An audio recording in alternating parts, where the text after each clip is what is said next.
Mr.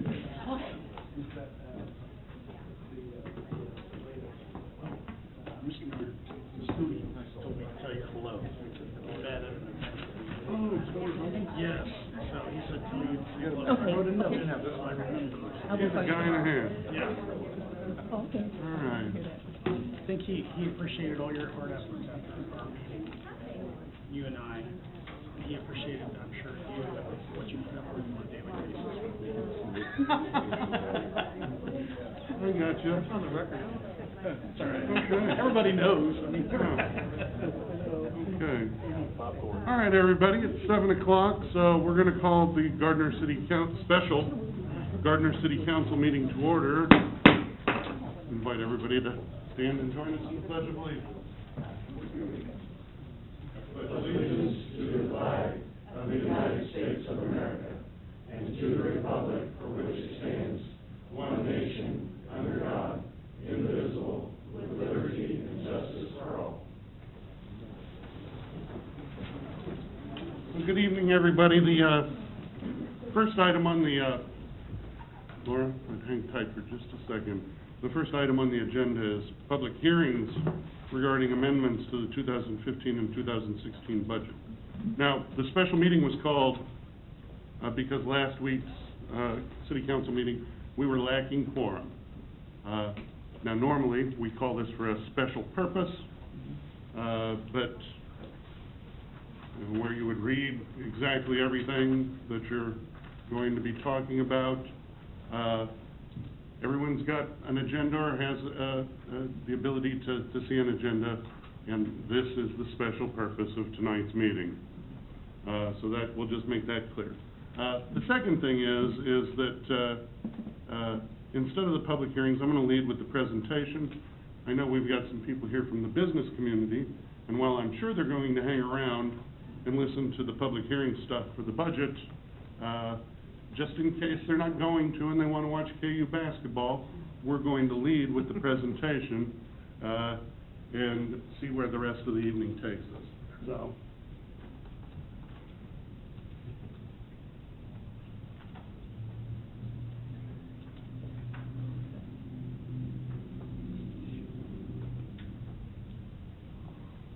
So, this upcoming Saturday is Small Business Saturday. And we've got some of our friends here from the business community, members of the Chamber of Commerce. Tim's here, and Steve's here from the Chamber Board, and we're glad to have you. So those merchants of you that have come in this evening for this proclamation, please, I invite you to come up here and join me while we read the proclamation.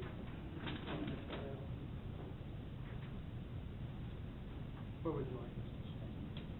Oh, we'll move back and everybody can just join up here. And, come on, Stretch, get up here. Can't see. So, a proclamation for Small Business Saturday. Whereas, small businesses employ over 55% of the working population in the United States.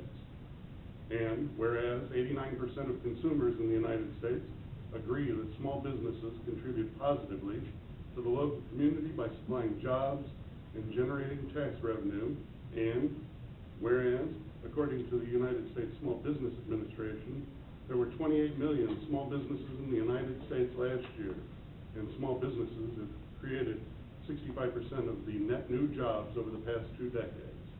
And whereas Small Business Saturday will stimulate economic growth for small merchants by following the tradition of Black Friday and Cyber Monday, 2 of the busiest shopping days of the year. And whereas advocacy groups and public and private organizations across the country have endorsed the Saturday after Thanksgiving as Small Business Saturday, and whereas the City of Gardner celebrates our local small businesses and the contributions they make to our local economy and community, now therefore be it resolved that I, Chris Morrow, Mayor of the City of Gardner, Kansas, do hereby proclaim November 28th, 2015 as Small Business Saturday, in our community, encouraging all citizens to support small businesses and merchants on Small Business Saturday and throughout the year.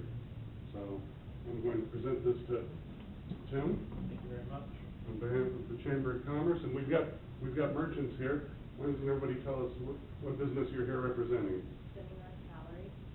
Spinning Earth? Kara Duchesne with Nexus Accounting. Alex Stevens, First Physical Therapy. Tim Miller, American Family Insurance. Teresa Lane with Brett's Auto Works. Christy Dickerson, Third Physical Therapy. Stephen Beth Hines with Ground House Coffee. That's right. I think I see some of your cups out in the and probably out there someplace too. Thank you all very much for the work you do in our community, for our citizens, and for the people that you employ. And let's all give a round of applause for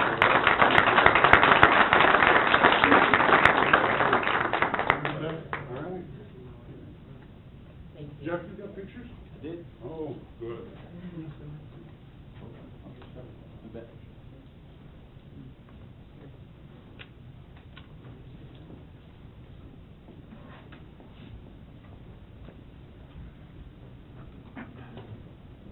All right, Laura, now you can get on.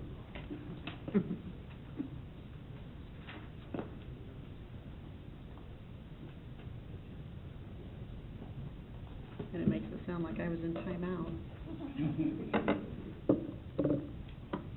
Oh, my favorite, finance director.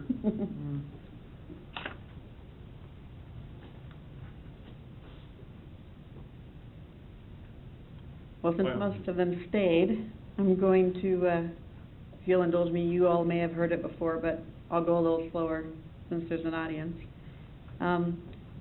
As you know, the governing body adopted the fiscal year 2015 budget in August 2014. Every year, the governing body's approval of the budget sets the expenditure authority for the city's various funds for that budget year. There is a Kansas statute that allows the governing body to amend the budget to increase your expenditure authority as long as you have offsetting increased revenues that are not property taxes. So if you get extra money that you weren't expecting, you're fully entitled to spend it as long as we go through this process, which is the same one we go through before, public hearing, vote. So for the 2015 budget, there are two funds that are in need of, for lack of a better term, housekeeping technical amendments in accordance with the aforementioned requirement that that you need increased revenues and you have increased expenditures and you have increased revenues to cover it. So the first fund is the debt service fund. Council may recall that at the end of December 2014, we had a debt sale. And for the Aquatic Center rehab, and the majority of it was to refinance some existing KDOT loans and save the citizens approximately $500,000 in interest cost. So to make a long story short, the bond proceeds were received in 2014, but the KDOT payoff didn't go out until 2015 because of their notice requirements from between the debt sale and when they would pay off. They reinvest their money, so they need to know when the money's coming back in. So with that, you didn't have, because we did the budget 16 months before we did the financing, we didn't have the expenditure approval high enough in 2015, so the money crossed budget years. You can't use the money for anything but those debt payments, so this one is a technical amendment. Park Sales Tax Fund also needs a technical amendment, same situation. You got more revenue, it's not property tax revenue, and that fund can only be used to pay for Celebration Park and the Aquatic Center, their original construction. So the 2015 original budget, we had anticipated covering a shortfall from the general fund and budgeted as if they would be so, but we don't need it. So we paid the debt service from the park sales tax because that's what was intended to do, and it will not be paid from the general fund, so that frees up the general fund. So in summary, in both cases, council is increasing expenditure authority to spend revenue in excess of what was budgeted for exactly what the funds were intended to be used for without any type of tax increase as required by the statute. So that's 2015. public. Do you wanna do? I can. Would you like me to do the next one? Okay, so Sure, that and was, then we can open it up for public comment. okay, so that was 2015. 2016 budget that we just approved in August also needs a housekeeping technical amendment. Same situation applies. If you have extra revenues, you can spend extra expenditure, but in this case, you actually have two activities that need funds to track them that didn't exist at the time that you passed the budget. At the time you passed the budget in August, you had not yet made a decision to do anything with airport operations. So you didn't have a fund to budget, so therefore you have no expenditure authority. The same can be said of the half-cent special sales tax for infrastructure. That election had not yet happened. There is no need for a fund. You didn't pass a budget for the fund because there wasn't anything to pass, so you have no expenditure authority. In the case of the airport, you can't conduct operations January 1st until you do this technical amendment. In the case of the half-cent special sales tax, money won't come in until March, but you may as well do it now while you're doing these others. And I did want to point out that when you pass the ordinance officially levying the tax, you also passed language that created that fund for the special half-cent sales tax. And we went ahead and moved the $507,000 estimates for the Greenway pedestrian bridges and the Park Trails Rehabilitation Phase 1 out of the general fund into that half-cent special sales tax fund. So we gave you budget authority in that fund for those projects as well. So with that, I don't have anything else to say. Okay. Well, at this time, I would entertain a motion to open a public hearing. So moved. Second. Motion Winters, second Harrison, that we hold a public hearing to receive public input regarding the amendment of the fiscal year 2015 budget. All those in favor indicate by saying aye. Aye. All those opposed? Any abstentions? The public hearing is open. Anyone caring to make public comment regarding the 2015 budget amendment, please step to the podium, state your name and address for the record, and be heard.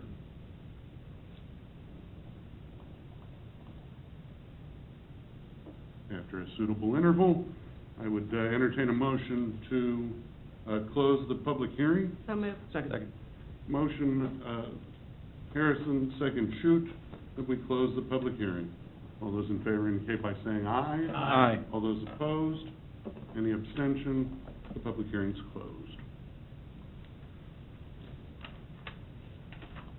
I would entertain a motion to hold a public hearing to receive input regarding the amendment of the 2016 budget. So moved. Second. Motion Shute, second Moore, that we hold a public hearing to receive public input regarding the amendment of the 2016 budget. All those in favor indicate by saying aye. Aye. All those opposed? Any abstention? The public hearing is open. Anyone wishing to make comments regarding the amendments to the 2016 fiscal year budget, please step to the podium, state your name and address for the record, and be heard.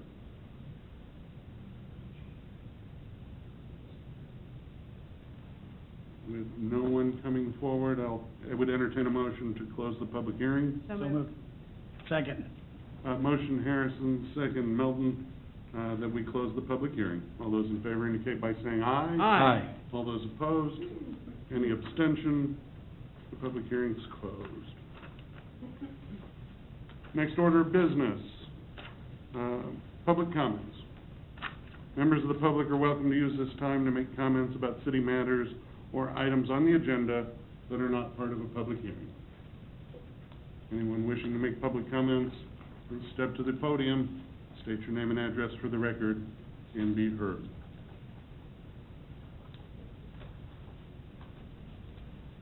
Does that have to be in order? I think that was the last one signed up. Oh, that's just, no, that's not a sign-in sheet to speak. Okay. So you're welcome to speak, whoever. Okay. Thank you. My name is Gary Mitchell. I live at 8007 Washington Avenue in Kansas City, Kansas. And I'm here to respectfully address this body, Honorable Mayor, members of council. I don't know if there's any members of the airport board here, citizens of Gardner, and fellow aviators. There are any. Yes, I see some. I wanted to address in particular a couple things that are on the agenda. You'll have to forgive me, I'm not too prepared. A little about me, I'm a carpenter, really nobody. I'm a tenant at the airport. I'm on a sublease, so I'm really hoping when you consider subleases, you'll let those continue. 5 years ago or so, I got to the point where I could either buy a new truck or an old airplane, so I aviate on the cheap, and that's my thing. I'll try to stay. Do I need to start a timer or something? Because I'm going to try to stay within my... We usually try and keep comments to about 5 minutes. Okay, and I'll try to stay in that or less. Okay. Those who know me are laughing, right? I want to just kind of go in reverse order on this. So I would like to start with new business item number 5, which has to do with the agenda item is to consider adopting an ordinance amending the Gardner Municipal Code by adding Title 11 Aviation and establishing the 2016 hangar rates. So I just want to start with that on the rates. I understand that the city has taken over the operations of the airport and stuff, so that's, you know, I don't have any issue with that. But I do have an issue with the increase in the hangar rents. Background description of hangar rates under your item here, it says that a critical component in overseeing the operations of the Gardner Municipal Airport is to get control over hangar leases and subleases. I understand that. You've established control. The 95 hangar spaces spread over 10 structures with a waiting list of 83 names. And I'd like to clarify a little bit on the waiting list. If you think there's 83 people on there, I think that's something that hasn't been explored. It was never opened up really to the population, to the tenants of the airport. In terms of, I guess we have had opportunities to come, but maybe we didn't know about it.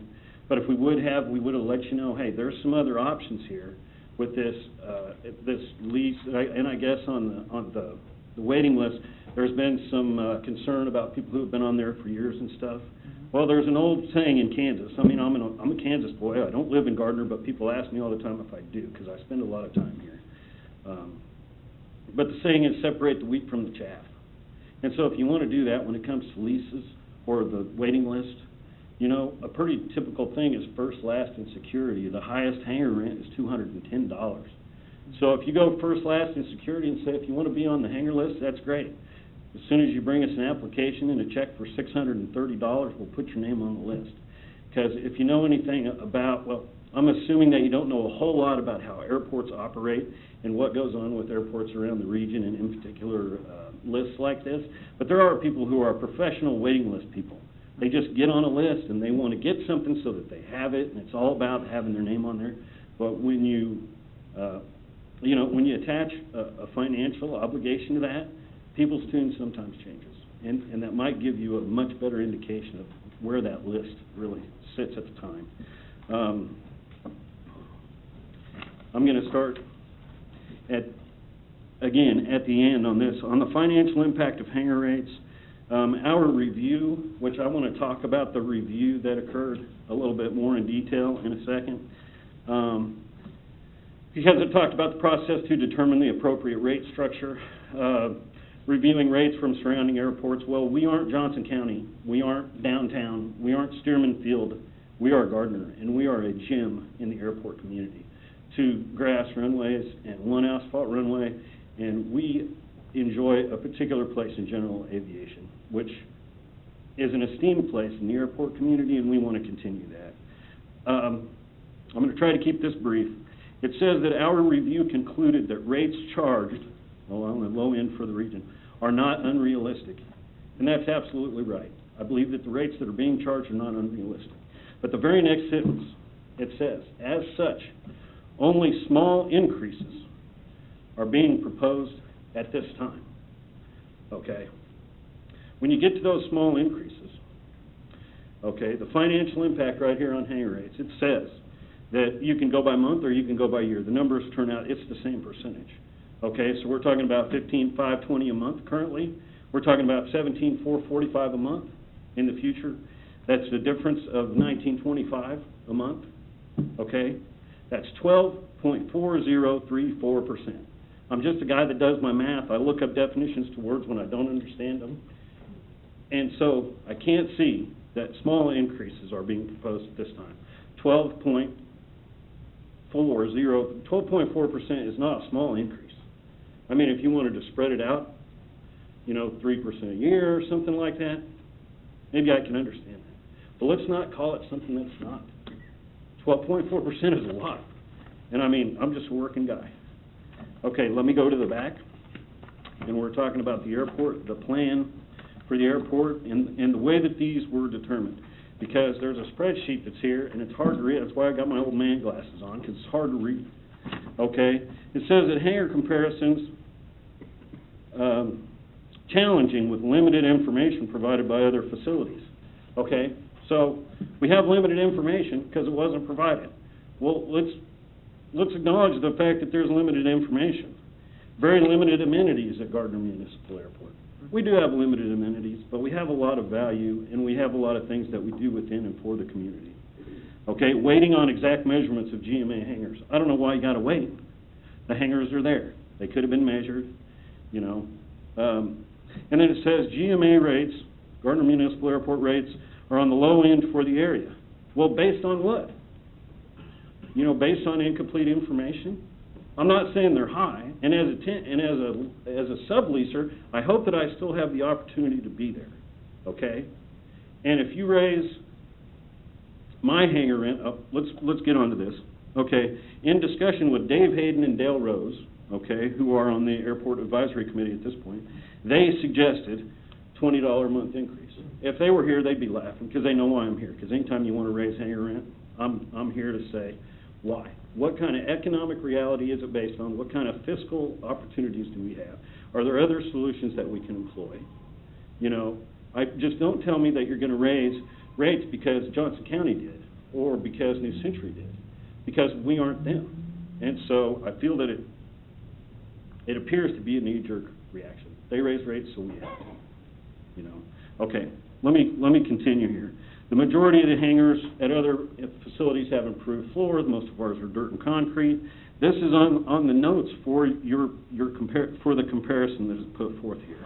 And then a rates and charges study should be performed at some time in the future. Okay, how about before we do a rate increase? How about a study with complete information? Okay, and some of the concrete floors are owner improved.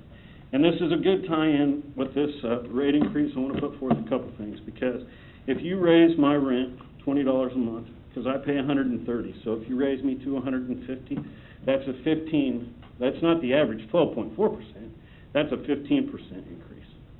And if you increase somebody who has one of the nicest hangars that's $210 a month to $230, that $20 increase for that person represents a 9.5% increase.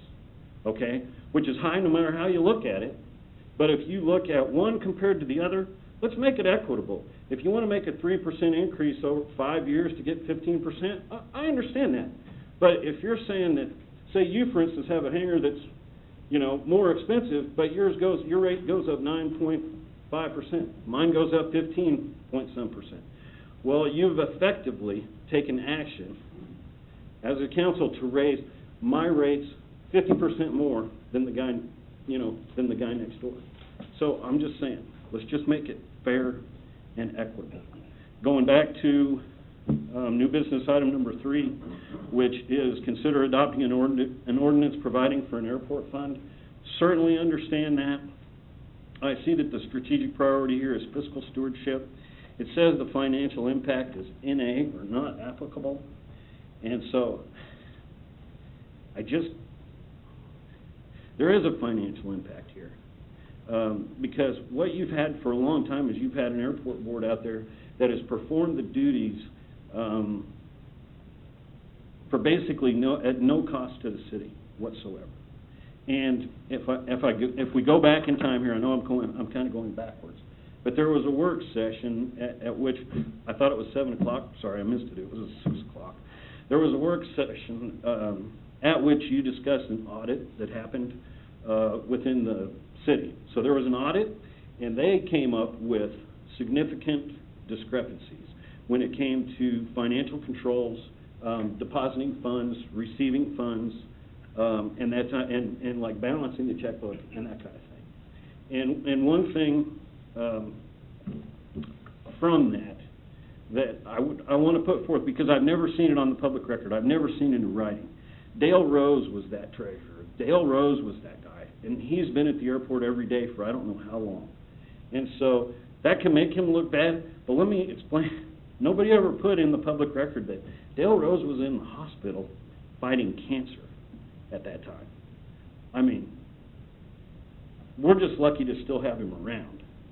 So, yeah, there were discrepancies that came up in that audit, and there were recommendations. There was about lack of proper procedures resulted in some of the following things that they needed to do: accounts payable and check writing. They went through A 1 and 2, B 1, 2, 3, 4, C 1, and other 1 and 2. So these were the issues that precipitated the city council taking over the airport board. But none of these were insurmountable. If we would have, had a chance at the airport level, hey, look, you guys got to look at these. We don't want to look bad. We want to make sure that our financial wherewithal doesn't come into question. So we need somebody to bring in the money and somebody to deposit the money and somebody to do something. Okay, we could have potentially added more people to the airport board to separate those duties. But what in effect has happened is that, people from within the council have said, well, this department is going to take over this aspect and this department is going to take over that aspect. But to say that there's no cost to it or there's no financial impact, it's not quite exactly ringing true. And so it is going to have an economic cost. And for instance, the guy that does the maintenance out there, he's no longer, maybe you're going to hire him as the city, but he had a thing with the airport. He's there every day, sticking those gas tanks, every day, 365. And to replace a guy like that, it's going to take at least 2 staff members. I don't know anybody that wants to work 7 days a week. So there are some resources there, and I hope that there's a little flexibility in using them. I applaud what the city's doing in terms of wanting to get a hold of the accountability in terms of the cash internal controls, I guess is the best word to say that. That's great, and that's fine. Let's do that. But let's not unfairly, or unequitably raise the hangar rates. And I just need to say one more thing from the airport plan. From that first business meeting, that first work session, there were like 4 options that were put forward, management options, somewhere. Anyway, one was to close the airport, didn't close the airport. One was to let it be and be exactly like it is. And that was kind of what the option that got chosen. But the other thing was to aggressively pursue economic and small business development. And you could do the leave it as it is, but pursuing the economic development, I think, resulted in what you see on one of the last parts of your plan, where it has the master plan of the airport with the new hangars and stuff. I just found out about this weekend. And there was a guy who had it on his phone, and he blew it up, and he said, this is really going to happen. This is what they're planning to do. They're going to put hangars here and here and here. When you look at that, there's not one of us at the airport, and I'm talking about maybe 6 or 8 people over the weekend. I'm not talking about the whole, but there isn't a pilot among us who wouldn't look at that and see those hangars, because everybody said the same thing. Well, those hangars are too close to, you can't put them that close to the runway. You're going to have to close the runway. Well, I guess maybe that's part of the plan, is to close the runway. But if you're going to close 826, which is the only paved runway, then what are you going to do with hangar rims? I mean, if it's only grass runways out there, you're going to have to understand the airport's going to be shut down for 2 or 3 months a year. That's just a weather thing. That's just reality. And to say it's just a temporary thing until the main runway gets paved, well, that's a big project, and I don't see that happening immediately. That doesn't seem to be addressed. And these hangars that they're talking about building, sorry, probably taking too long, but these hangars they're talking about building within proximity to this runway, you know, there were some people out at the airport, some guys who were talking about it, said, why don't we put them, the airport has actually acquired some land, why don't we put them on the land that we've acquired away, you know, away from the runway safety zone? And so, yeah, maybe those particular hangars might not have access to that runway for a couple of months during the year, but at least our runway would remain open. So, I'm just asking for your consideration, maybe a little bit of fairness. I understand that these things get kind of put before you, and they're expected to be rubber stamped, and maybe if there's a way that someone finds it in their heart to maybe take a look at it, maybe make the rate increase a little bit fair, or, you know, to give me a chance to do more research than I can do in like 1 hour after work before I have to get cleaned up and come out here. So, I appreciate your time. Thank you for the opportunity to address your body. Thank you, Gary. Thanks, Gary.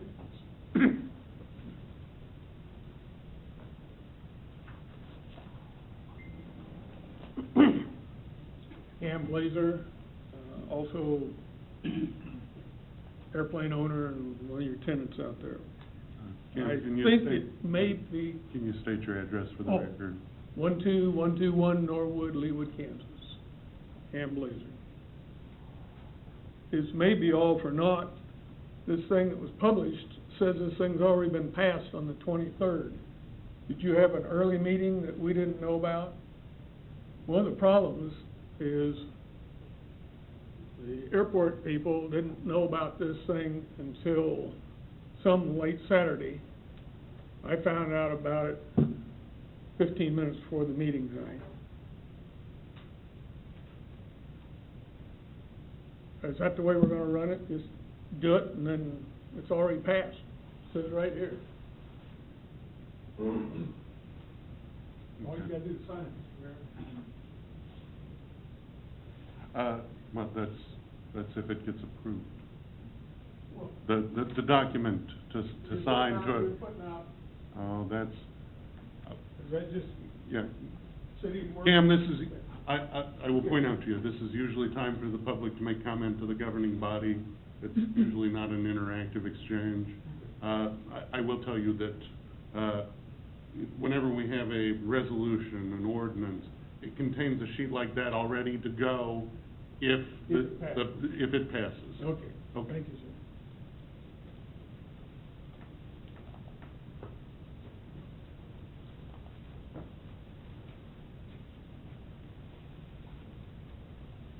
Good evening. My name is Dan Malin. I live at 7318 Earnshaw. My comments are short. One of my concerns, I'm also one of the airport people out there. You know, I saw how this came about, and I was hoping that, and looking forward to our airport advisory board to start working with the city and the city council. And I feel like that we've been passed over in this affair on this deal as far as looking this over, because there's a lot of concerns in the way these regulations have been written. And providing insurance on each individual hangar is the way I read it. I don't have definitions to know this is being applied to. But I think that it would be wise the city council take a look at how the procedure is going in managing this airport. I think you are overlooking a large resource of information and experience of that airport board. And these questions and these concerns tonight would not be coming forth towards you if this was done in procedure with them, looking it over line by line and making a proposal. We put a lot of trust in that airport board. We've worked with them since 1982. And they know how to make that airport hold its own. And failure is not an option, because this is a second home to most of us. So it is concerning, and I'll leave it at that. Thank you. Thank you, Dan.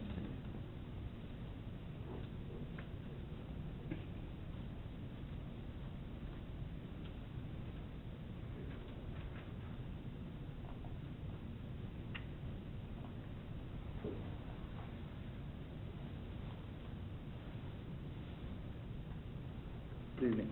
My name's Jerry Gipner, 14810 West 159th, Olathe, Kansas, and an airport tenant.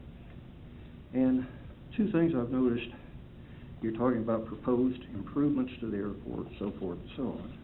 But nobody's addressed just fixing the current infrastructure. It's terrible. I've been going to the board for the last 5-8 years, along with other people, because the pavement in front of my hangar is so bad that next to my prop, hurts my paint job, so forth and so on. Plus, my wife had an accident out there, tripped on it on the 3rd of September, broke her shoulder and a few other things. Structure is that bad out there.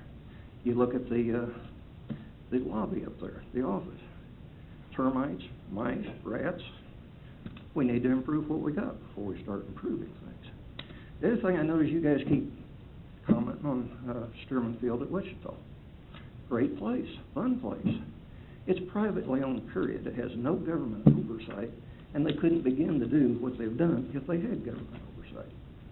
Most third parties and so forth. I was down there a couple of weeks ago for a pumpkin drop. You can't do that on private or on airport public property. But that's the things that make Stearman Field what it is the fact that it's not government. That's all the comments I have. Thank you very much. Thank you, Jerry.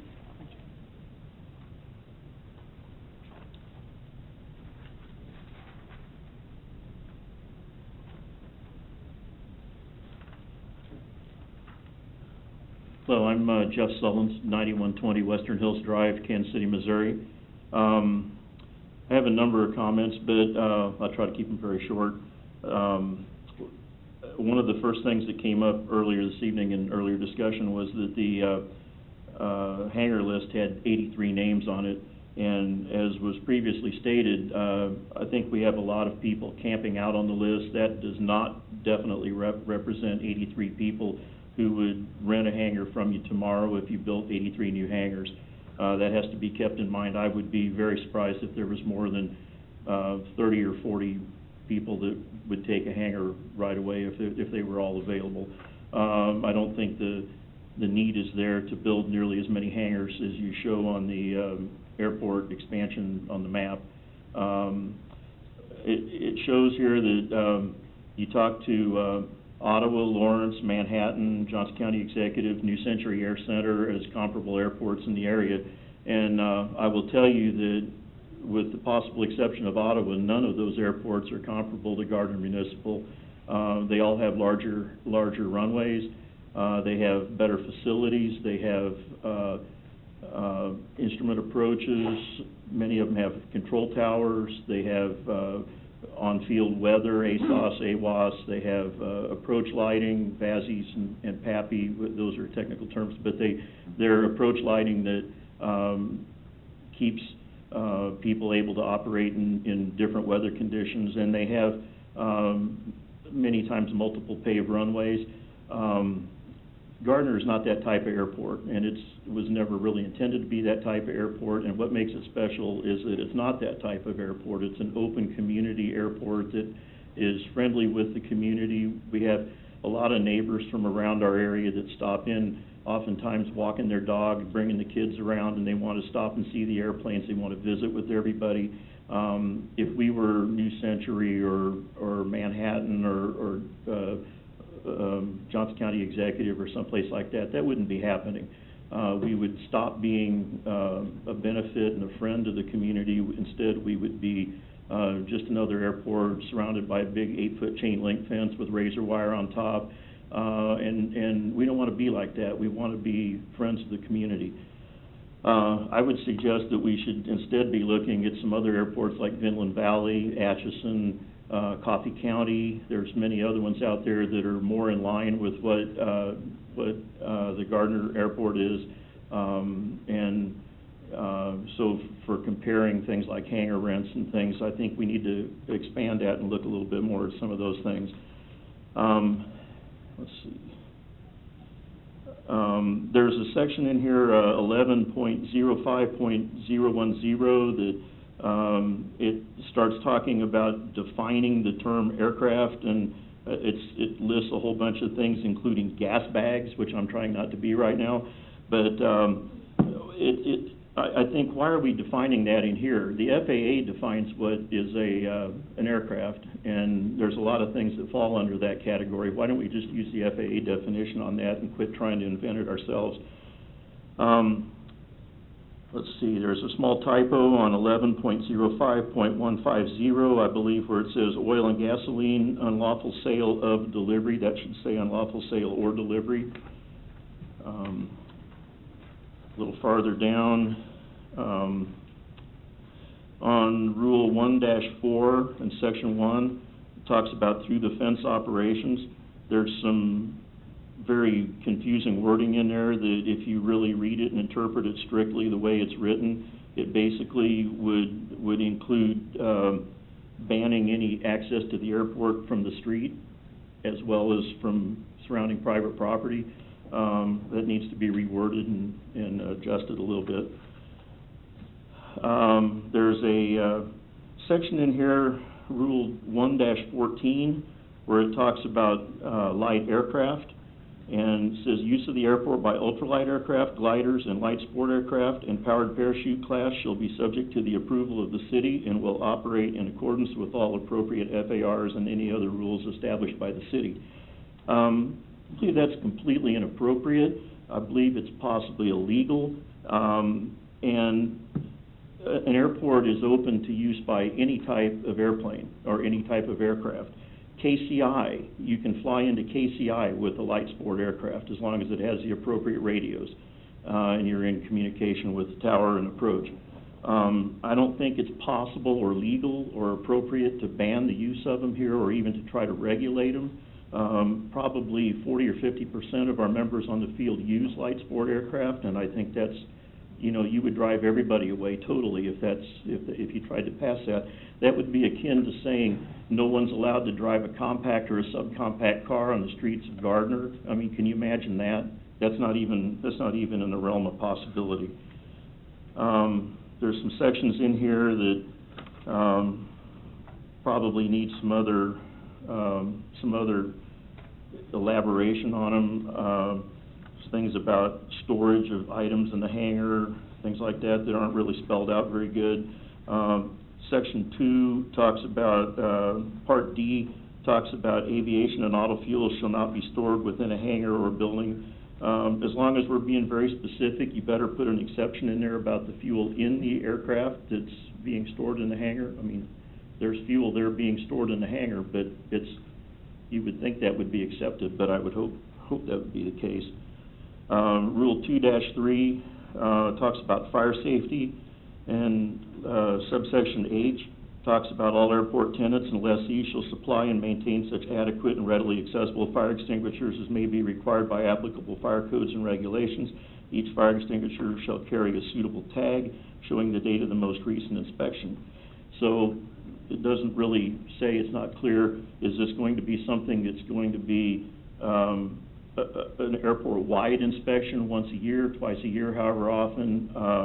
Are there standards going to be published? What are going to be required there? It's pretty vague, pretty undocumented, basically. Is it going to be the individual hangar tenant's responsibility to go find somebody to come out and inspect his fire extinguisher, you know, every time? Or is that going to be something that's going to be covered on an airport-wide basis? I think that needs some more definition.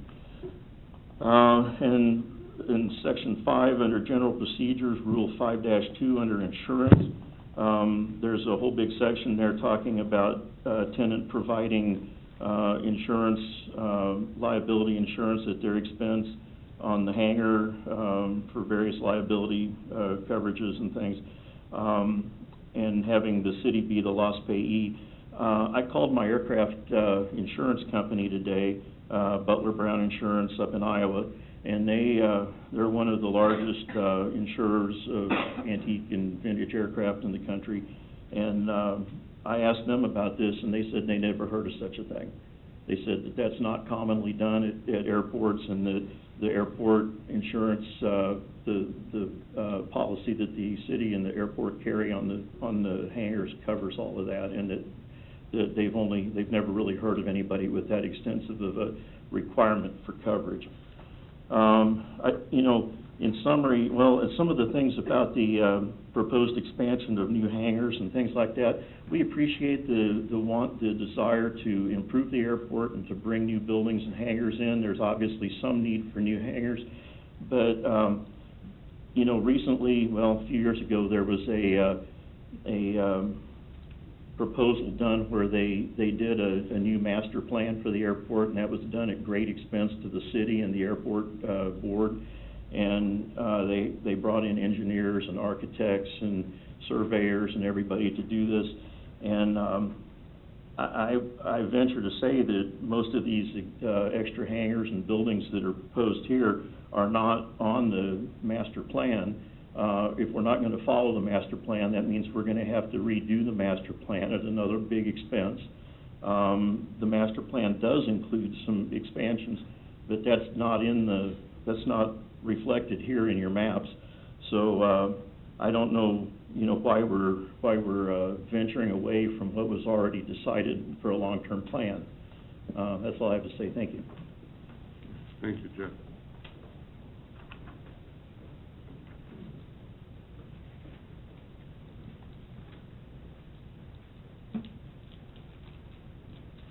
Anyone else? Could I make one more comment? Gary, how long is it going to be? It's not gonna be very long at all. Again, Gary Mitchell, 8007 Washington Avenue, Kansas City, Kansas. And I applaud your proclamation for Small Business Saturday. And I just would like to put a little economic bent on that. If you raise Gary Mitchell's hangar rent $20, he's gonna pay it. He's gonna pay it, he's gonna find the money someplace. And that's just the way it's gonna be.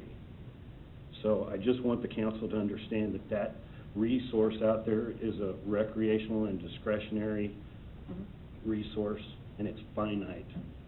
And so that what you may not be doing is hurting the individual whose rent you're increasing, but where that's gonna impact is that's gonna impact Cassie on Saturday at lunch down at the Tumbleweed, and all the small businesses in the community which we participate, because if those monies are taken from that and placed into another entity, there's only so much that we can do, and we do support our community, and that's all I have to say.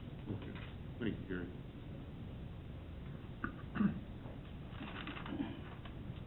Anyone else?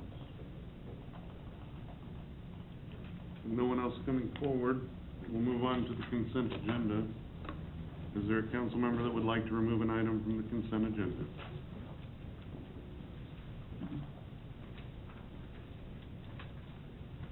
Hearing none, I would entertain a motion to... So move. Second. Motion Harrison, second Melton, that we approve the consent agenda. All those in favor indicate by saying aye. Aye. All those opposed? Any abstentions? The consent agenda passes, including a number of people being appointed to the Economic Development Advisory Committee, one person to the Street, Sidewalks, and Stormwater Advisory Committee, and a group to the Citizens Police Advisory Committee. Welcome to public service in the city of Gardner. I think it might be appropriate to read their names. Oh, yes. To the Economic Development Advisory Committee, Steve McNair, Randy Gregorczyk, Eric Hansen, Chris Needler, Sean Carlisle, and Sylvia Benavides. Sylvia Fernald. Sorry, Sylvia. She's my appointment, too, but it trips me up every time. Jeff Cordray to the Street, Sidewalks, and Stormwater Advisory Committee. And appointments to the Citizens Police Advisory Committee, Walter Hermrich, Casey Bale, Norm Schutte, Thomas Foxworthy, Steve Quake, and Jennifer Shoemaker. So, on to new business. New business item number 1. Consider adopting a resolution accepting a growth Management Strategy. Welcome Cheryl Harrison Lee to the podium. Good afternoon. The development of the growth management strategy was a cross-departmental effort, and I want to thank you for the ability to not only recruit and hire great staff, but to retain great staff so that we can put together the product that you have before you tonight. The adoption of the growth management strategy is one part of the process of preparing the city for growth and implementation of the strategic goals adopted by the governing body. You'll recall we implemented priority-based budgeting with the 2014 budget process. Just want to remind you that that's a multi-year process that sets the framework for better informed financial and budgeting decisions. And it basically helps ensure that the community identifies and protects the values and services that are most important. One of the most important policy guidance directions that the governing body can perform is providing vision for the city. You establish 4 strategic goals: promote economic development, improve quality of life, fiscal stewardship, and infrastructure and asset management. Those goals are used to filter the decisions for the projects and initiatives funded in the annual budget. When we developed the 2015 budget, the theme was growth by choice or by chance, because we focused on facilitating economic opportunities through infrastructure development and asset management. So there are several plans and policies and studies that we completed. First, the comprehensive plan, adopted September 2014. Blueprint for the city, representing the city's values and dedication to economic sustainability for the next 20 years. This reflects a collective effort from the Gardner community to define a vision for the future. And the overarching policy guide aims to provide context for future decision-making. Secondly, economic development strategy, adopted September 2014, serves as the roadmap for positive economic growth. Having a big picture economic development strategy helps the city and other partners in the economic and community development arena shape policy and prioritize investments in a proactive manner. Economic incentive policy, adopted April 2015. This is the practical guide to implementing the economic development strategy, and it provides guidelines for all the incentives that the city is willing to use to facilitate sustainable, responsible diversification of our resources. And it positions Gardner for new non-residential development. Utility assessments, evaluation of our water, wastewater, and electric system, promoting fiscal responsibility through planning. Prepares Gardner for the next wave of economic development. Capital Improvement Program. This is a 5-year priority listing of all multi-year projects and our assets for the purpose of planning, scheduling, and financing those projects. Identifies the needs, determines the cost, prioritizes those projects, and develops financing strategies. Comprehensive Pavement Management Program, presented January 2015. This document provides the tools to assess the condition of the street and plan accordingly for maintenance and or replacement, funded through the recently approved half-cent sales tax with oversight from our Stormwater Streets and Sidewalk Committee. Facility needs studies. Law enforcement facility needs space studies conducted to plan for a facility size for our current and future growth. Those findings were taken into consideration during the development of the budget and CIP. And most recently presented to you in October, the funding capacity analysis, which evaluated future capital funding capacity in the city's property tax supported funds. This critical information will be used to develop our budget, our capital improvements element, and long-term plans for growth through the years 2016 through 2026. So those efforts have been completed, and there's still much work to be done. Plans, policies, and studies in progress. Starting with our land development code. It's important to have a blueprint, but it's equally important to have an implementation strategy. When cities around the metro area are evaluated for their success and their ability to move projects quickly through their development cycle, we didn't fare very well. So to that end, we established some policies and made some changes to our land development code that postured the city to be more development or business friendly. This rewrite of the land development code will enhance business attraction by streamlining the additional processes. Sub-area plans. We have plans underway for I-35 and 175th Street and I-35 and Gardner Road. Those plans will be presented to you at the beginning of the year.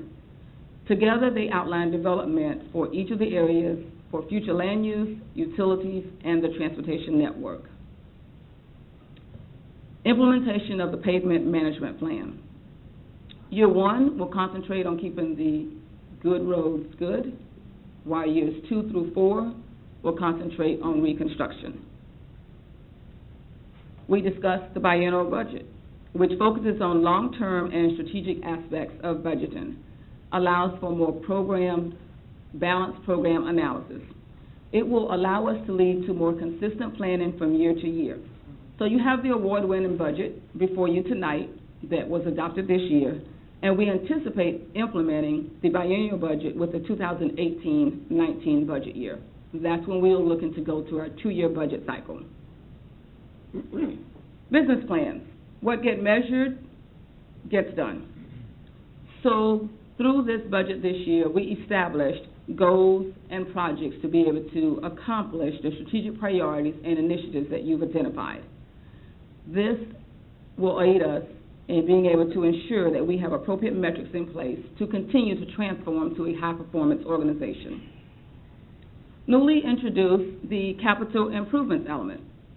While the CIP is a 5-year look, the CIE is a 20-year look at the future infrastructure needs, with the first 5 years being those near-term projects that will form the CIP.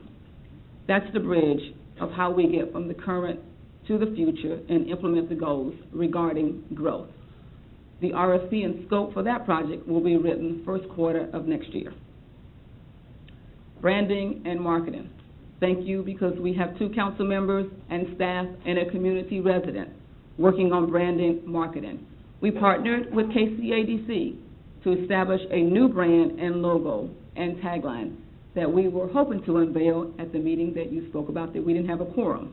They had a conflict this week, but coming soon, December 7th, it is our plan to unveil the efforts of that work.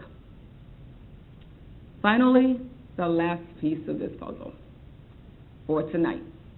The growth management strategy provides guidance for future growth and development decisions, prioritizes those areas best suited for short-term, midterm, and long-term, analyzes the infrastructure needs in the growth areas, including access improvements to Interstate 35, and identifies the preliminary costs to provide municipal services to those growth areas. So why do we need a growth management strategy? The purpose is to support balanced community expansion that focus on areas surrounding the interstate, near the intermodal, as well as those enclaves or donut holes that the city has developed around. Smart growth is a fundamental tenet of planning. It provides the framework for future growth and development, and it's one piece of implementation of the overall city's vision. It also prioritizes future growth areas, analyzes the infrastructure needs, provides cost estimates and projections of revenue. Steel Belt cities in the Northeast failed to look at their edges as they were developing in the core. As such, the city of Gardner must look to the edges. So growth of this city and looking at the edges will increase the tax base, enable the city to provide a high quality of life for our residents. The growth areas are identified in the strategy plan before you.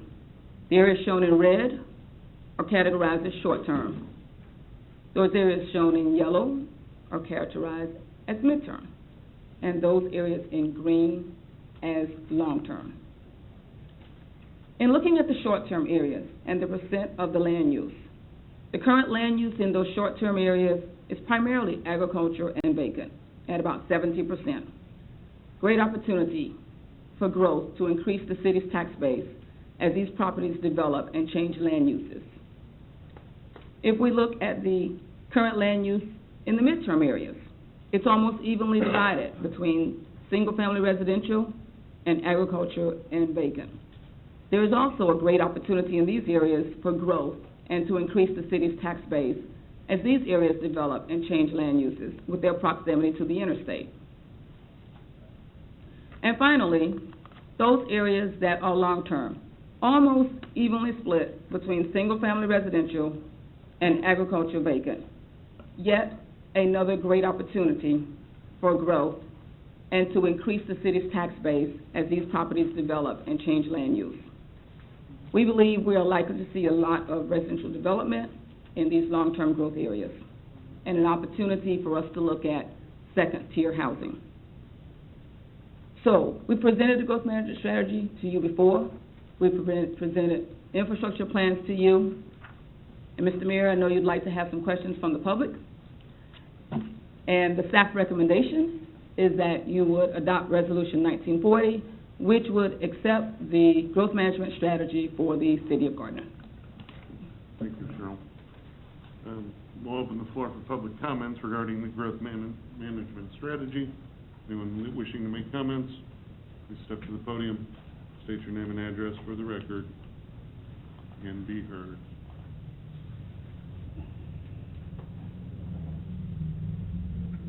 With no one coming forward, questions from council for Cheryl or any of the other directors?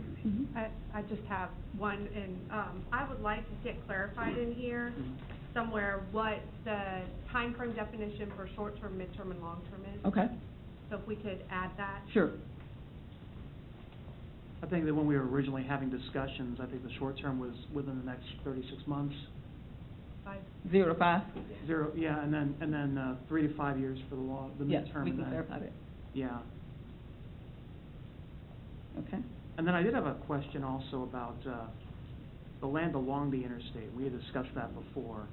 From the midterm annexation or growth area on 175th down to the midterm area by 191st and Gardner Road. It's this page. It's one Yes. on the So screen. this map So, which shows yeah. yellow area? I think we had talked potentially about having a frontage road on the east side of the interstate, a reverse frontage road. Mhm. In order to be able to put in that kind of infrastructure, obviously, there would have to be some land acquisition that takes place, some right-of-way, but also we would probably want to have that in the city. So I was thinking it might be a good idea to have that as a midterm area as well. Okay. Just from that perspective, because there's a lot of work that's going to have to be done to get that piece put in, the transportation infrastructure in particular. Correct. So, Did you say make that a midterm? So the area that's in green, that's Along hugging the the interstate. interstate, between the two midterm areas, you'd like to take to midterm? yes, ma'am, absolutely. Okay? Okay, so real quick, before we get too much further down the road. Yes. Everyone's okay with defining the short, mid, and long-term goals inside the document as discussed? And is council in agreement that we would like to see the frontage road section upgraded to the yellow color for midterm growth? Yeah. Yes. Okay. Okay, well, can I ask a quick question? I'm fine with that, but so would we literally take these individual parcels and make them, or would we take part of these? I mean, these parcels along I-35 are fairly small, except there's a couple that are Yeah. somewhat large. So would the plan be just to take a portion of those properties, or would the plan be to go after and include all of those in midterm? I think all we that property? want to look at those areas that we're looking at for the frontage road and have the properties that align that frontage road to be midterm. But we would go Or- for for the full property, right? Yeah, we Correct. wouldn't wanna try to Okay, that's what I- subdivide. No, we would that's not what I wanna Make sure, No, okay. no. thank you. Correct. Other questions? Good point.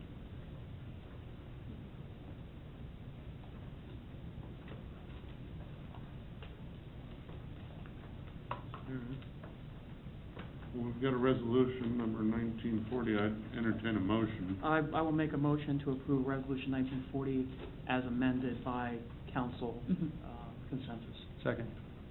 Motion Shoot, second Moore, that we adopt resolution number 1940, accepting the growth management strategy dated November 23rd, 2015 for the city of Gardner as amended. City Clerk, call roll. Councilmember Harrison? Yes. Councilmember Melton? Yes. Councilmember Moore? Yes. Councilmember Shute? Yes. Councilmember Winter? Yes. Resolution 1940 passes. Next item on the agenda is consider adopting an ordinance amending the fiscal year 2015 budget. Housekeeping time, Laura Gorley.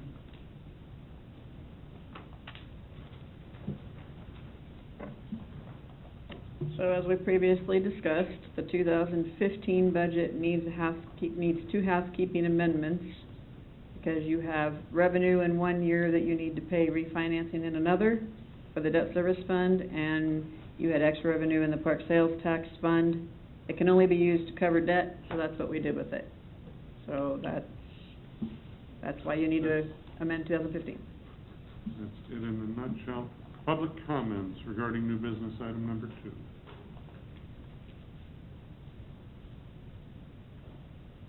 With no one coming forward, questions for Laura regarding new business item number 2. I just have one question, Laura, and that has to do with carryover revenues to the general fund that are not being used. Those are just gonna roll into next year's opening balance? They will, exactly, they'll roll into the ending balance to be reallocated if you so choose. Okay. Other questions? Entertain a motion on ordinance number 2502. So moved. Second. Motion Harrison, second Winters, that we adopt ordinance number 2502. City Clerk, can you call roll? Councilmember Harrison? Yes. Councilmember Melton? Yes. Councilmember Moore? Yes. Councilmember Shute? Yes. Councilmember Winter? Yes. 2502 passes.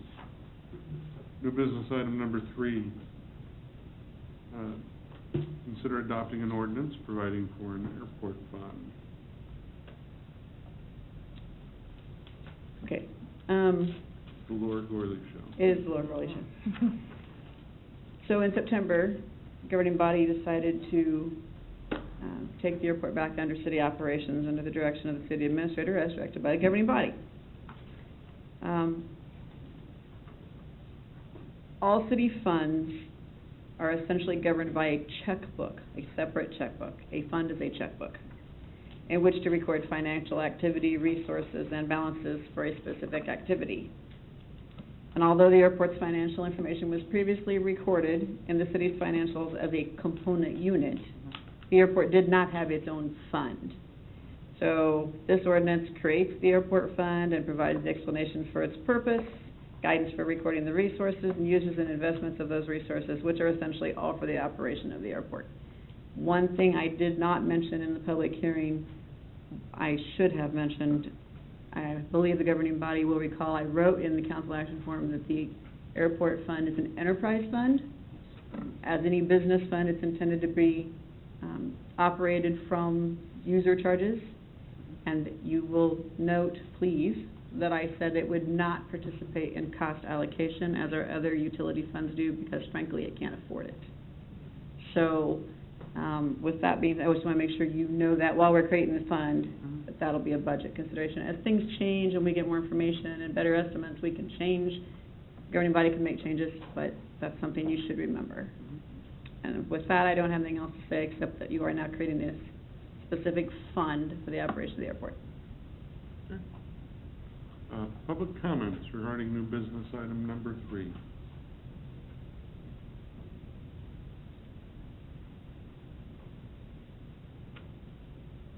No one coming forward. Questions for Laura regarding new business item number 3? Yeah, I've got, a question. I'm hoping it'll help to address some of the concerns of the folks who spoke on the airport in public comments. The fund itself is, for lack of a better term, it's going to be basically a repackaging of what was existing already, except we're going to implement our financial controls on top of that. Is that not correct? Instead of a pass-through or a over-the-fence type of arrangement with a component unit. Well, the component unit has is a different definition. You appointed the advisory board. Yep. It wasn't your money, but it was your assets. Yes. So now with a fund, you'll record the revenues, the expenses, the assets, the accruals. It'll all be inside that fund. Okay. But when Part of our budget. Yeah. As part of our budget, and you will approve an expenditure authority, which is what we're getting to in the 16 budget amendment. Yes.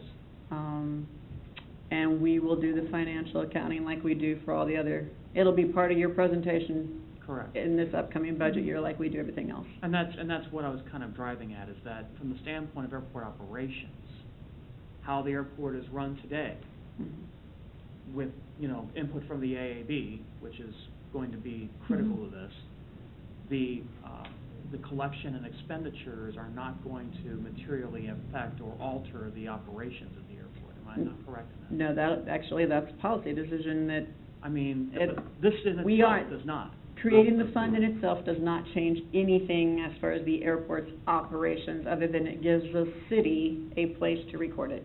Correct. And they also come under the city's purchasing policy.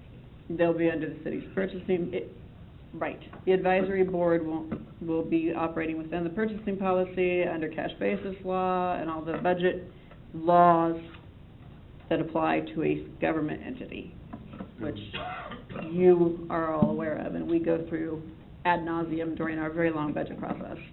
And that will eliminate the problems that we had with the audit anomalies, which actually weren't meant to be a poke at any of the people that have been working at the airport or keeping the books there. It was, this was a governmental by statute, things that. Would you like me to readdress that from July, very briefly? Yeah. Okay, very, very briefly. Yes. Matter of fact, if I make it my tablet.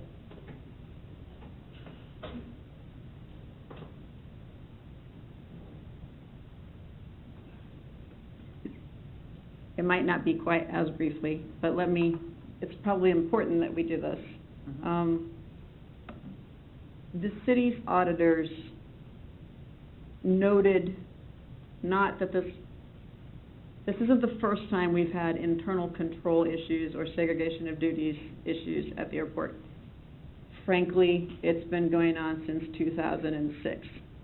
So 2006, 7, 8, 9, 10, 11, there were a multitude of deficiencies, including internal control, segregation of duties, cash receipts, and many of them were repeated year to year. In 2013 and fiscal year 2012 and 13, they were better, and so therefore they didn't rise to become a written documentation by the auditors of a finding, but then they slipped again in 2014. And largely this is the result of the more grant money you take, the more scrutiny you get, and the auditors had come to the conclusion that if this was not corrected, it was going to reflect on the city's operations. And that was going to be a big deal, because that's getting into your credit rating and your own. When they were separate, that's one thing, but they were never really separate because you had control as the appointing their body, the component unit piece. So that's how it tied back in. Sure. So it was never a poke, it was just they don't have the staff.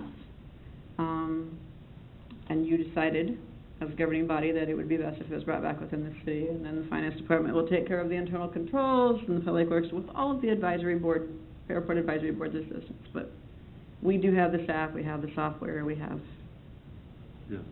expertise. And they run the airport. That part didn't change. Other questions? I just want a clarification on that, but one other thing, we do have a maintenance person that's out at the airport, and, he goes above and beyond, perfect, understand that totally, and, it's a labor of love out there, I know that too. Is there going to be any change in that status for that particular maintenance person? We don't want, we don't want to disrupt any operations in that area. Right. We've been working with Jim out at the airport, and we, as again, from a staff level, we want it to continue to function as it currently is as far as the maintenance side, so we're working with Jim on that. Absolutely. All right, thanks, that's all I had. Other questions? If not, I'd entertain a motion for ordinance number 2503. So moved. Second. Motion, second Melton, that we adopt ordinance number 2503, providing for an airport fund for the purpose of equipping, improving, operating, maintaining, and regulating a municipal airport for the city of Gardner, Kansas. City Clerk, can you call roll? Councilmember Harrison? Yes. Councilmember Melton? Yes. Councilmember Moore? Yes. Councilmember Shute? Yes. Councilmember Winters? Yes. 2503 passes. New business item number 4. Consider adopting an ordinance amending the fiscal year 2016 budget. The Lord Worley Show continues. So, how are you liking it? Is it Not thumbs bad. up, thumbs down? It's not nearly as boring as normal stuff. Thanks, Hey. I'm not sure how, Hey, when here, she's take up there that. saving us money, that's Hold pretty on. exciting. Right, that's the exciting stuff, I give you that. So, as I stated before, the 2016 budget is essentially, you didn't have expenditure authority for operations that did not exist when you passed it in in August. So now you do have an airport, and you just created a fund for it, and you also have a half-cent special sales tax infrastructure fund, and when you levied that fund officially, it already had language created in a fund. So all you need now is to approve an expenditure authority for both those funds. Okay. Public comments regarding new business item number 4.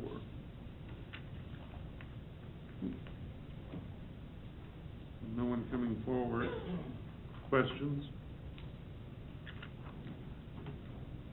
I'd entertain a motion for 2504. I will point out also that you, through the budget process, will amend these closer. This was just round one on estimates from both these funds. Certainly. Okay. So moved. Second. Motion Harrison, second Moore, that we adopt ordinance number 2504, amending the fiscal year 2016 budget. City Clerk, call roll, please. Councilmember Harrison? Yes. Councilmember Melton? Yes. Councilmember Moore? Yes. Councilmember Shute? Yes. Councilmember Winters? Yes. 2504 passes. And before you,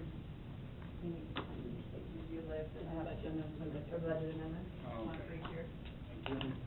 Thanks. Laura, thank you very much. Mm-hmm. So ends the Lord Worthy Show. New business item number 5, consider adopting an ordinance amending the Gardner Municipal Code by adding Title 11, Aviation, and adopting a resolution establishing the 2016 hangar rates for the Gardner Municipal Airport. Brian, good evening. Good evening. Laura would be welcome to come back up and address this one. With the governing body's action on September 21st, the city will take over operational control on January 1 of 2016. The two parts of this, the Gardner Municipal Code needs to be amended to incorporate an aviation section to define the management of the airports and the rules and regulations that pertain to the safe and efficient operation of the airport. Title 11 also defines fees, charges, and permissible activities at the airport. As part of the process, city staff, the airport board, and our airport consultant crafted the minimum airport standards for the Gardner Municipal Airport, and they are incorporated by reference into Title 11. While the minimum standards were distributed and discussed at previous airport board meetings, we did receive a number of inquiries today regarding the insurance amounts that are shown in Section 5, specifically Rule 5-2. It's been stated that we've been requiring a $1 million worth of insurance coverage. That is incorrect. For hangar tenants, we're requiring $100,000 in general public liability and $200,000 with respect to property damage. The $1 million is only associated with skydiving activities and can be found in Rule 612. After discussions with our consultant today and with our city attorney, it is recommended that Rule 5.2, subsection C, be deleted for individual hangar tenants. It is also recommended that we modify Rule 5.2A by eliminating lighting from the coverage. The purpose of the insurance is for protection from a hangar tenant's negligent acts, including damage to buildings, damage to fuel facilities, or damage to aircraft. The background on hangar rates, it is a critical component that was mentioned earlier in overseeing the operations at the airport to get control over the leases and subleases at the airport.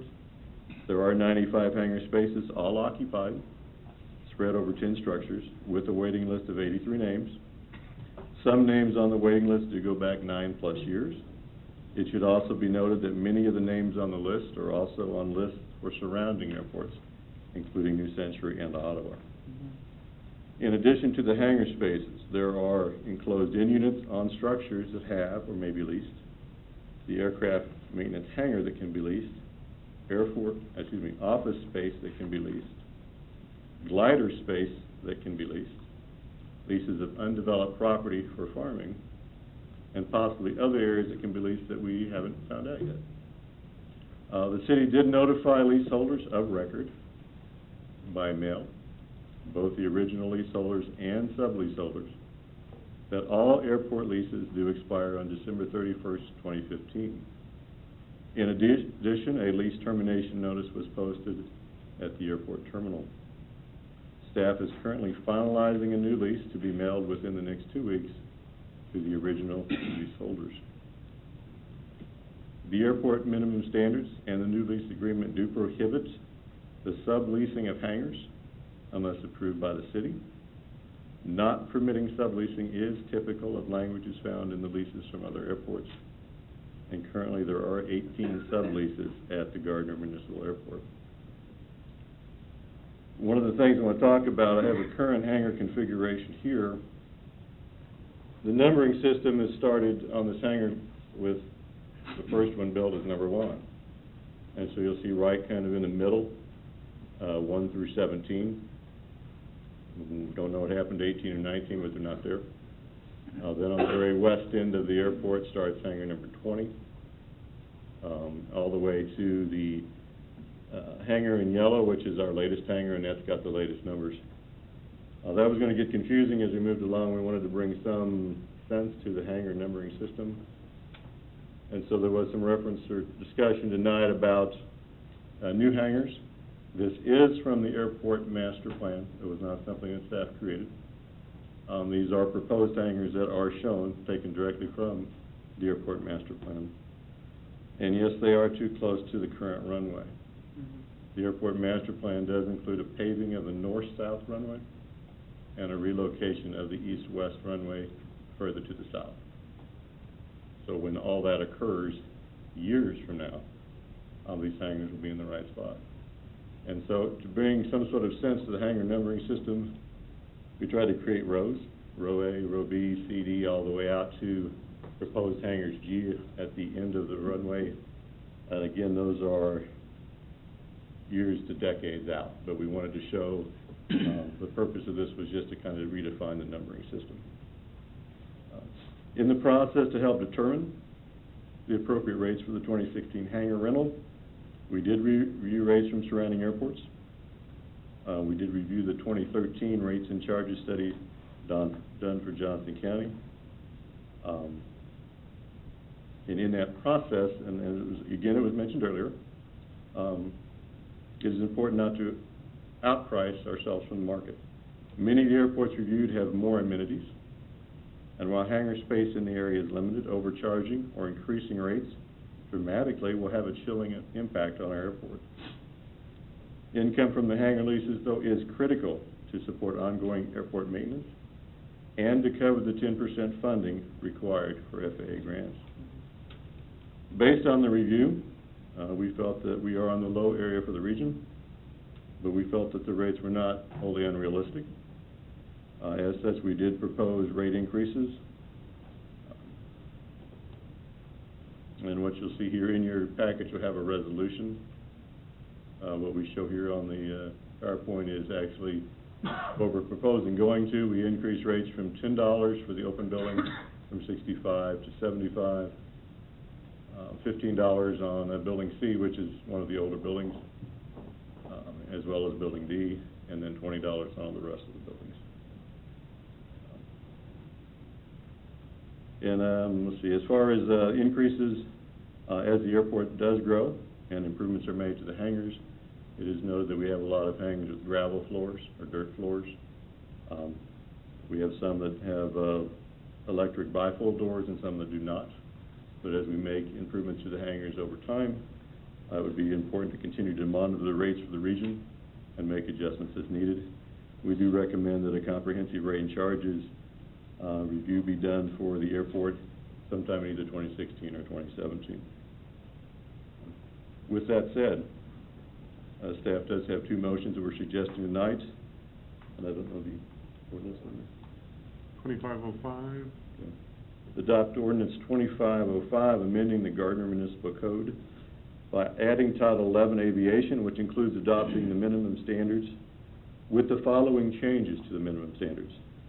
Remove lightning from Rule 5-2A and delete Rule 5-2C. And then I do have one other adopt resolution. 1941. 1941, establishing the 2016 hangar rates for the Gardner Municipal Airport. Okay. Brian, thank you. We're going to open the floor for public comments on this matter. Anyone in attendance that would like to make public comments regarding new business item number 5, please approach the podium, state your name and address for the record, and be heard.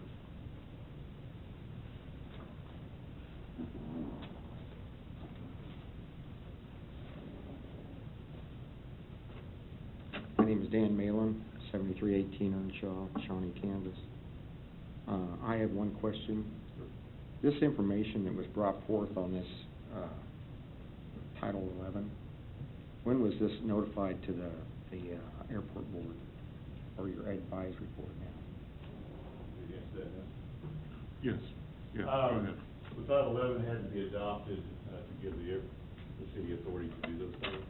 We would have presented that at the November 9th meeting and requested to see that. However, they chose they were unable to have the form that week, so they postponed the meeting. In case anybody else has questions, my guess is it's probably going to be okay for you to sit down so that you can speak directly into your microphone. Yeah. We're all trying to do better about speaking into our microphones. Right, everybody? Yes. Yes. That's what Christie? And I would say that the October airport board meeting, they really wanted to see the information that was being presented to council tonight. And that was actually originally to be scheduled last week on November 16th. The airport board meeting was scheduled for November 9th. But again, they had conflicts and were unable to have a meeting. And so we tried it actually on the 16th because this meeting was being postponed. They couldn't do it on the 16th. So they scheduled their meeting for tomorrow night. So they saw the minimum standards, they saw that information, but they did not see Title 11. This is one of my concerns, is that we kind of feel a little short-sighted on this, to be able to see what's coming at us with, notification and getting this information almost secondhand on Saturday of this week, this previous Saturday. I think it would have been nice to see the airport board look this over, and then we had some concerns, or have it posted at the airport so we could, look at these proposals and go line by line through them, because some of the stuff is not tailored to the airport, in my opinion. And my thought is that maybe this needs to take a step backwards and look at it again, and not be voted on tonight, until we've had time to, I know that you've already, you know, made some amendments and changes on it, and that's fantastic, but, you know, it's, I think something we could step back, if your time restraints, I mean, if you have the time to do that. And that's one of the issues. I mean, we brought this before the airport board at least twice to review these minimum standards. They were fine with it. And, you know, then we heard a lot of comments that came over the weekend when the information to get out to the public. The only thing we heard was regarding the insurance. Attorney Ryan and myself and our consultant discussed that in length today, and we feel those changes are warranted. But we are under time constraints. I would encourage you to approve this tonight. We can always make changes as we go forward. We're going to find out things in this process. This is new to us. Our consultant did an excellent job on it. Like I said, it was reviewed by the airport board, which was their purpose. So I would encourage you to approve it tonight, and maybe use it as a living document, things that we can change as we find things that need to be changed or don't work. Okay. Thank you. Yeah, all right, thank you.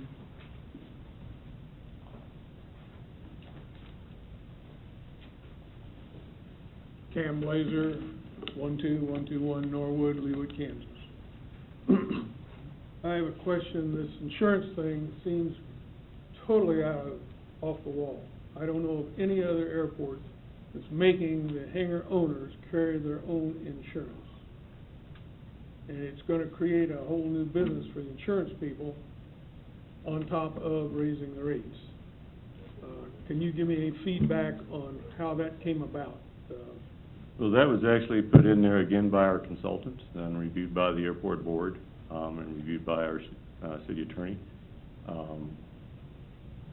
And again, with no comments from the board.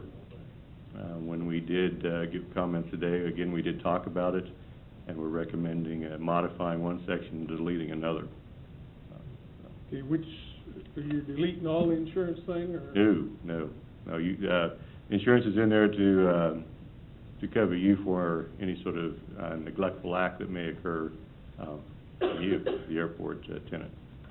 But we need to have insurance. Anybody on the committee or the consultant own an airplane? Well, I'm assuming people that are on the airport board do.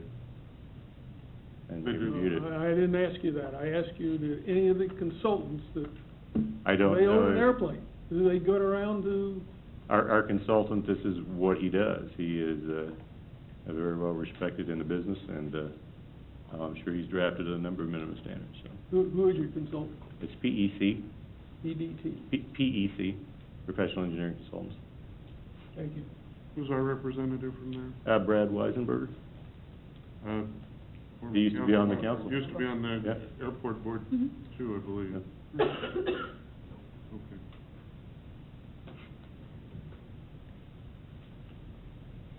Other comments from the public?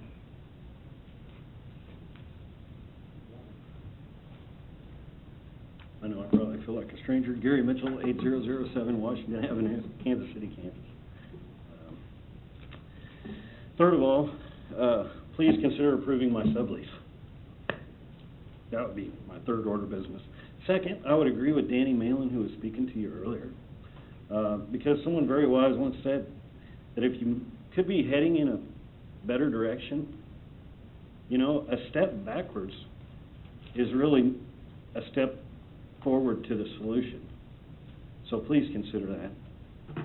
And then, first of all, I would hope that you would consider, in terms of the hangar rate increases, I don't know if anything precludes the council from amending that, maybe to perhaps not take action at this time, because it was, you know, it's kind of based on incomplete, admittedly incomplete information if you look at the notes section. And it's just hard to gather that information, nothing against you, Mike, at all on that. And maybe to perhaps proceed forward in a manner that's fair and equitable to all people that are affected. Appreciate your consideration. Mhm. Questions for, Brian or I have, Christie? well, I have a couple, more, well, yeah, I guess I have questions. So when I read through this, you know, we've kind of, in my opinion, as we've established these boards, we've gotten in the process where there's certain structure that we outline, and then we may wait for the advisory boards to provide us key recommendations on what they think. While I understand that there are certain aspects of this that needs to be in place for January 1st. My question is, as I read through this, there are a couple of things that I believe are more operational in nature, not necessarily fundamentally require the rate changes, the decision about leasing. My recommendation, or my question, Brian, is can we implement the portion of this to change or move them under the Gardner Municipal Code, but then hold on the remaining and allow the airport advisory to bring forth a recommendation just like we do with other committees?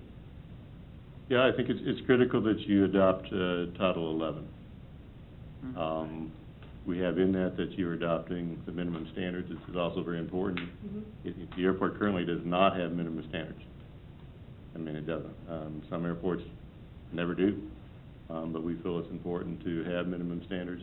That was actually a charge you gave the airport board years ago, is to create rules and regulations for the airport, which they never did. I think it's important to adopt those. I believe that those can be obviously changed as time goes along. If we find things that aren't working, or things that we need to improve on, and it's not a problem amending those minimum standards. As far as the rates, we've got to go out with the new leases ASAP. So if you want to hold, if you want to hold on the rates, that's perfectly fine. Just leave them as they are until we get a recommendation? Right. Okay. Again, 2 members of the airport board have put on the thing. The rates that are increased are actually less than they recommended. I did some at 10, we did some at 15, just because of the condition of those hangars, and some at 20. Their recommendation was to do them all at 20. So, but that's not the majority of the board. Sure. Steve? Yeah, I've got a few questions. You mentioned that you went over the minimum standards, and that's really where a lot of the angst is coming from the aviation community that's in this room. You said you went through this with the Gardner Airport Board on 2 occasions. Correct. That was part of a formal agenda item that was... that is correct. It was actually presented by our consultant, Brad Weisenberger of PEC Consultants. Okay. The airport board had a copy of them. It was included in the packets, and it was a public meeting. Yeah, I think one of the problems that we've run into here is that if you're not a citizen of Gardner, you're not at those airport board meetings, more than likely, because unless it's posted at the airport on a wall, you're not going to be going to those meetings a lot of times. Right. We do post it on the website, but we have not been posting it at the airport. Okay, that's a problem. Communication, again, is kind of the bugaboo here. I understand, we post stuff on the website, we try to get as much notice as possible out there, but, I'm seeing folks in this area here shaking their head saying they never got a notification. They never had any idea that this was being discussed, and this is last Saturday is the first they heard of it. That's a real concern to me, and if we're going to be assuming operations of the airport, that's got to be better. That's one of the concerns. The second one, the facility study on existing airport infrastructure. There was someone who spoke about the fact that we're talking about expansion. The master plan talks about expansion, but not existing maintenance.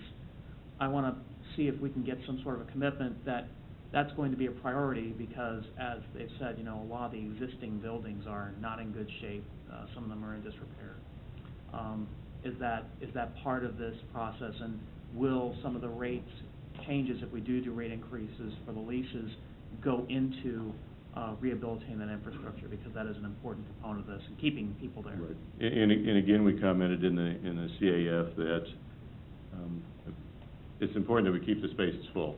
We didn't want to jack the rates up too high and run everybody off, because we need that income to do ongoing maintenance at the airport, as well as our 10% funding. I believe in the 2016 budget, which we amendment tonight, there's actually funding for maintenance of the taxiways, Yeah. those types of things in there. We put funding in there for that because we see a need out there for that. Some of the areas have deteriorated and a need for those improvements. And the last thing about the rate increases.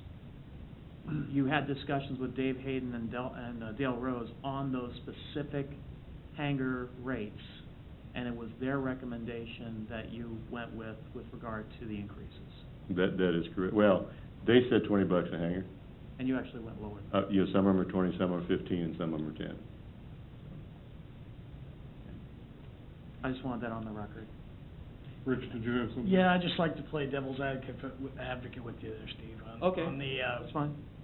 the airport board, and we're not putting out signs and stuff for meetings at the airport. I have to say that the airport board could have done that just as easily or told everybody it was going on. So, I mean, if you guys have a bone to pick, you might want to talk to those folks too, because they're out at the airport a lot more than the rest of us. That's true. But I mean, in terms of operations, or operational decisions that are being made, I think that in the future, it's incumbent upon the city to try to get, to try to establish that communication as well. And if I can speak, in this process of hangar leases, we're getting everybody's email as part of that process. Good. And we don't Good. have a problem in the future when we do have meetings or things happening, it's pop everybody in just a group email, send it out, a blast to everybody that has a hangar out there that has an interest in it. That wouldn't be a problem at all. Yeah. Absolutely. Okay. It's your report too, guys, and we don't wanna keep you out of the loop on this. Todd? Yeah, I think when you mentioned that the airport board has seen this twice, I mean, that to me, they're the representation of the airport community. If they've approved it, I mean, there may be things that come up that they didn't think about, that we didn't think about, and that's where we can change it. But in my mind, going forward, I think it's something we should go ahead and do, and then as things come up, we can modify and change. On the rates, personally, if we kept them the same for another year as a good faith gesture, and then maybe even do a study in between there, or at least get a little bit better idea at that point, I would be okay with that. That's just me. Yeah. I mean, the marginal increase in revenues, given the fact we're not doing big improvement projects in the first year, I think it would be incumbent on trying to, foster some good relations with the folks here, as well as, trying to establish our own idea of what this airport relationship's gonna be, because we're still trying to work through that. So I would be in favor of just leaving the rates as they are, pending a rate study, a real rate study. Lee, did you want to? Yeah. I was also concerned about the rates. I calculated a 12% increase overall. I guess I'm with Mr. Mitchell on that. That did seem sort of counter to what we say in our brief, that it was a small increase. That does seem like a pretty substantial increase. It would be to me. And I am a pilot, by the way, so I do have some interest in the airport, quite a bit of interest in the airport.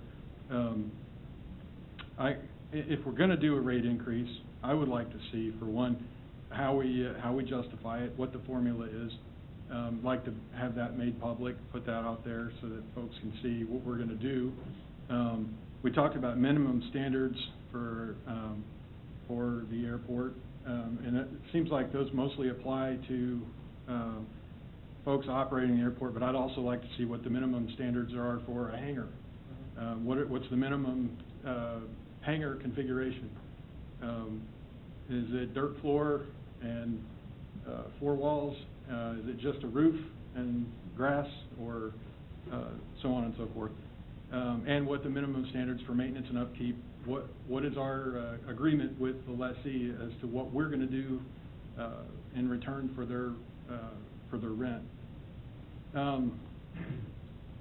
I have some concerns about some of the sublessees,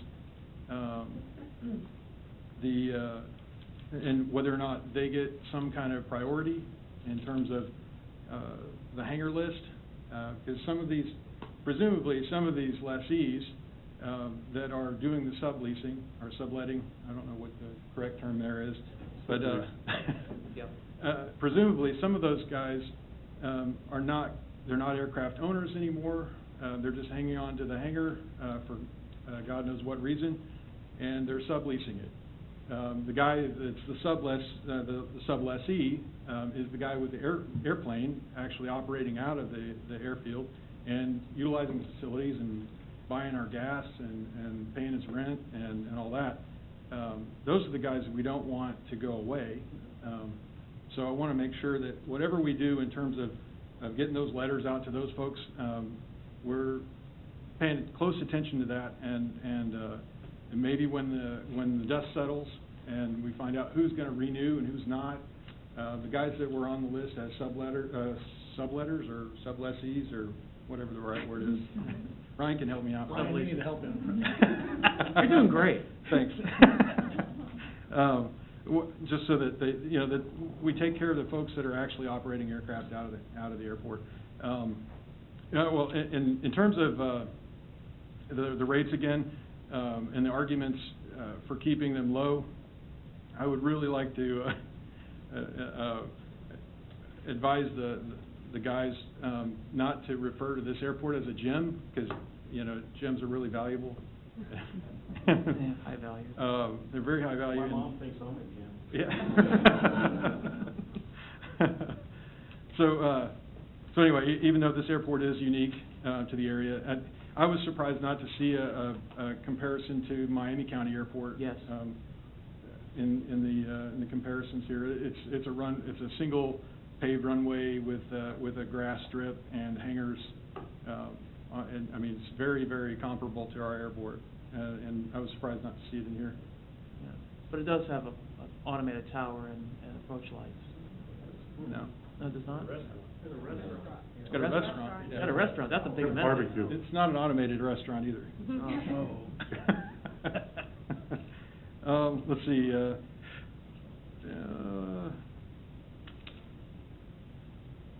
and I guess that's about it.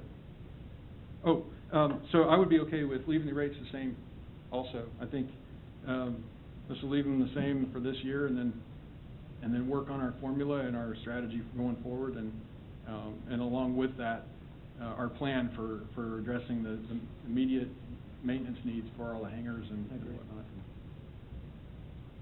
That's all I have. Okay, so, just to be clear, it appears that we've got consensus to not approve resolution 1941 at this meeting. It probably needs to come back with the old rates memorialized in it, or can we? We have to establish rates, we can't. We have to establish rates, Yeah. but we have to do it before the end of the year, and if there's not going to be a change in rate structure. Yeah, I mean, Can I make a motion to table that for the next meeting and have it Hold on. reevaluated? Cheryl? you can make a motion to amend the resolution To approve the rates that are listed. to approve And then- the old rates, and then we can go back and, Yes. as long as it's clear in the motion, Okay. we can do that. All right. I had one more concern, and I did notice, and I don't remember where it was, in the document, it said something about flight instruction, Okay. commercial operations. Hey, Billy, can you hang on to Yeah, that one for a yeah. second? And because we're getting a bunch of balls in the air, and what I'm going to suggest is that perhaps we entertain a motion on the, 511? resolution 1941 for the rates, because I don't think that's what you're getting ready to talk Right. about. And I think that's where we have consensus. And then we can go back and talk about the ordinance. All right, I'll make that motion. Second. Okay, motion, second more that we adopt resolution number 1941, establishing the 2016 hangar rates for the Gardner Municipal Airport at the rates currently assessed, and as stated during the council meeting this evening. Mhm. Is that appropriate enough, Ryan? As long as you all know what you're voting on. Yes. Yes. We're holding the line on the rates. City clerk, can you call roll? Did we get a motion? No, we haven't got a motion. Oh. Steve? Yes, we did. Oh, Motion and. Yeah, I made the Second. motion. Yep. I made the motion. I seconded. Sorry. Okay. True. Councilmember Harrison? Yes. Councilmember Melton? Yes. Councilmember Moore? Yes. Councilmember Shute? Yes. Councilmember Wentz? Yes. Okay, 1941 passes. Lee, you had a follow-up. Yeah, I had one thing on, I'm trying to find it where it was in the document, which part of the document, it's in the ordinance. 11.05.070, commercial activity. Mhm. No person shall use the airport as a base or terminal for the carrying of commercial aviation or carrying of passengers, freight, express, or mail, or for student flying or giving flight instructions, Yeah. or operating a flight school in connection with or without a flying club, yada, yada, yada.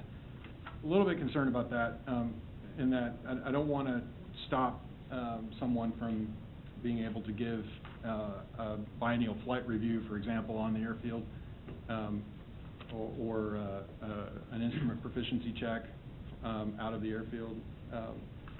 Obviously, we probably don't want to have primary instruction going on without some kind of city involvement or Well- knowledge or whatever. Yeah, that's the second part of the clause. The second part of the clause says, without first securing proper authorization from the airport manager. Right. So it doesn't prohibit it, it just says it is subject to authorization. Right, and fees. I And- just don't want to Yeah. prohibit someone from going to our airport to get a biennial flight review, or something a pilot has to do every 2 years, or an instrument proficiency check. I'd like to be able to promote that kind of activity because it's for the safety of pilots and people that live underneath pilots that are flying overhead. Yeah. Right. Okay. Same. Does anybody else have anything else to add? Because I want to recap and where we're at. Rich, Steve, Christie, okay. And stop me if I'm leaving something out. Mhm. Now, Lee's saying that he'd like to see language change to favor the sublessee Yes. as opposed to the primary lessor. For or priority, lessee, for waitlist for- priority, yeah. For waitlist priority. Where's the governing body on that, Rich? I agree, I mean, if they've already got the thing, that's me. Todd? That's fine with me. Yeah, absolutely. So just so I'm clear though, so for Mr. Mitchell, if the person he subleases from says, I want that lease, then it's not that we're going to change that. I mean, that's the way it's gonna go, and he will then be placed on a wait list at the top. Yes. Okay. Yeah. That's my understanding. Yeah. Okay, so we get consensus on that. I would really prefer never to see subleasing happen, but I know at some point it will, but that's me. I just need a point of clarification, because we owe it to the original leaseholders to give them that opportunity to renew their lease. Sure. Right. The main reason they do that is, what we hear is, we don't have a plane at the moment, we're wanting to get a plane. So they're allowing someone to sublease that while they get a plane. That can go on for years. But I owe it to that person, because they're the ones that are the original lease Sure. holder. Give them that opportunity to renew that lease. But with the understanding that subleasing will not be allowed. Right. Unless it's approved by the council. That's what we currently have it written, unless Yep. it's approved by the city. If that person says, I still want to maintain that hangar, do I let him sublease? No. No. I think what we're saying is, no, the person subleasing that will then be placed at the top of the wait list. So if that individual that lessor, that primary lessor does not have a plane, they are, basically, for all intents and purposes, they're giving up their spot. If they Or they're paying don't for have an any empty spot. intention, there's not gonna be an empty spot. Having an empty hangar, Doesn't generate defeats any the revenue. purpose, doesn't generate any revenue for us, and it doesn't serve a purpose for the primary reason that the airport exists, which is for aviators. I mean, that's. Well, what I'm saying though, if the the person leasing it right now Yep. contacts us and says, yes, I wanna keep it, I mean, are we gonna audit whether they have a plane in there or not? No. So, I mean, they could they could be paying for an empty hangar. I mean, which the money's the same, so I guess that's, I mean, we're not auditing that, right? Well, can we, require tail numbers? Do we actually We do. require them? Okay. Yeah, we require tail numbers. So if, I mean, They're, So that speaks that to tells you if they eligibility. got a plane or not. yeah. So whether or not they have a plane, What was speaks that? to the eligibility. If they don't have tail numbers, they don't have a plane. alright, Correct. So why would you need a hangar? no, but yeah, I guess that would be, Yeah. we wouldn't approve it. So what we want to do, I think, in general, is discourage someone from subletting their hangar. We want active pilots leasing the hangars. Yeah, and they would have a stake in the operations of the airport too. I Right, mean, right. we want people who are engaged and want to be a part of that community, and not necessarily just holding space and making some money on the side. Yeah, people like Gary because he's a gem. Yeah, exactly. Well, yes, his mom, we're, Yeah. I'm sure his Although, mom, I mean, some, my only thing is though, how long have some of these people, any idea, that have been subleasing? I mean, how long have they had? Five or more years. Yeah. Gary, how long have you been subleasing? Just for a couple of years in my current situation. Okay. Like the gentleman I'm subleasing from, him and his partner donated the airplane that was in that spot to our Vintage Aircraft Association chapter. Mhm. And so this is a guy, when you were talking about granting rights to subleasees, look, you have no idea how grateful I am to that gentleman for letting me sublease his hangar and be a part of the airport population. I just wish that maybe there was some way that perhaps before the first of the year, that you could give the people maybe that are currently subleasing the opportunity to seek your approval. Simply for the fact of the matter is, like, for what you suggested before, if subleases are never gonna be allowed in the universe, then I would go to the hangar list. And maybe that would come back around to where I would get a hangar, maybe everything would come back and settle out, but I'd just as soon be in the same place that I am now. Rather than having to pull up stakes and move stuff. You know, January 1st, I mean, right now, it was a nice day today. But on January 1st, if everybody has to pull out all their stuff, and then they're kind of in the air, and especially if they have fabric-covered airplanes and stuff like that, maybe there was a way that could be worked through as well in the short term. How many subleases do we have? Do we know roughly? 18 18? out of 95. I mean, I But don't. 20% of our hangars are subleased. Yes. But they're probably all subleased with people with airplanes, correct? And, Presumably, yeah. You don't sublease unless you're.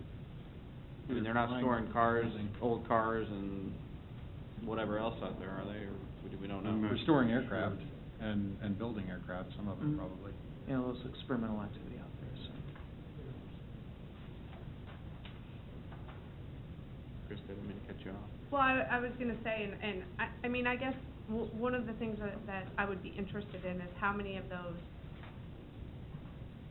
the real leaseholders, how many of them would not continue for whatever reason? How many, I mean, if all 18 of those people say, I don't have a plane, I don't have any planes, so, you know, how big of a problem is this? But I would not also be opposed to grandfathering or looking at grandfathering those 18 in for a certain period of time, to say, and maybe putting them on the wait list as well, but say, okay, we'll allow this to continue through 2016, we're gonna put you on the wait list, so if something else frees up, you'll be expected to take that, and go that way. I would also say that if primary lessors of those subleased hangars, those primary lessors decide they're not going to renew, that particular that's the person who's subleasing gets that hangar. And that fixes the problem because we won't have to put them into a pot, they would just slide right into the position they're already in. Mm-hmm. And that would fix the issue of having to move hangars. So oh, sorry, go ahead. Yeah, I'm sorry, he was Yeah. asking a question. I just want to point out that this. Could you step to the podium? Oh, certainly. Uh, We don't normally do this, but- We don't normally bring people up after public comments, I'm but, we Well, understand where I'm just everybody gonna is. point out something obvious that I'm seeing, is that this can's been kicked around at the airport for years, okay? And I think it needs to fall back to the airport advisory committee, and then go through channels and then brought back to you of what's gonna work. And then maybe each individual needs to be looked at until we can clear the subleasing up. Wouldn't that be kicking the can again? It is gonna kick the can. They have Not a buried big this fan of thing that. I'm because just it's hard to fixing- control, Yeah. and there's circumstances out there where we have an individual that is in between airplanes. We don't wanna see an open hangar where we could protect an airplane from damage, and we put them in there, and they get subleased. It hasn't been a big problem except for the paperwork of knowing who's paying the rent. Uh-huh. But I still think well- it should go through the channels, from Brandon and the Airport Advisory Committee, and then brought to you all. It actually has been a problem, though. I mean, 20% of our hangars are subleased right now. And we have 83 people on the waiting list. And, in the past, it's been upwards of 100 people on that waiting list. And then we've had people on the waiting list that thought they were on the waiting list that weren't on the waiting list.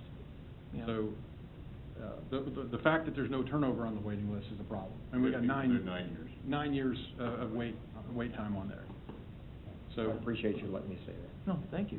So, Sure. so let me ask you, Brian, for this, if we go ahead and approve this as written, understand that from what we would like to see in general with the subleasing, can we get some sort of, I don't know what the time frame is, but from you saying, hey, of the 18 subleases, 9 of them have been placed in their hangar that they are because the person leasing it didn't want it.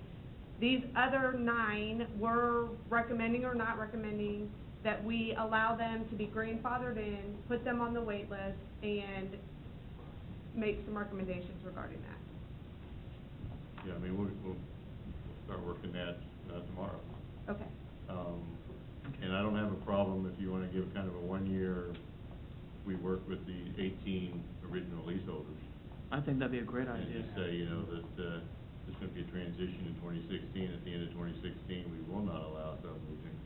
You gotta make a decision, you gotta get a plan. You're either gonna buy a plane or you're gonna move out. I mean, that's something I wouldn't have a problem with. Yeah, I just hate to just, boom, tonight, like, sorry, like, you're done with playing Right. this week, you're done. You know, I mean, I'd give them some time to We work. said that about 3 weeks ago, we sent the letter. Well, yeah. Right. Yeah. Cam, you'd like to say something? Yeah, Ken? Mr. Mayor, the airport board, I've been on the airport board, and it has wrestled with this problem for years. And unless you give us a city attorney, because you're gonna get into a fuss, throwing these people in and out, and who does what to who and so forth. It's a very complicated problem. I hope you fund Brian with quite a bit of money to run this airport. Because you're gonna find out you had a bargain before you took it away. Okay. Thank you, sir. Thanks, Ken. I guess, here's the other thing, you know, we've talked a lot, I know Jeannie's got this recorded, and she's going to be taking minutes, I'm sure Brian's been taking notes.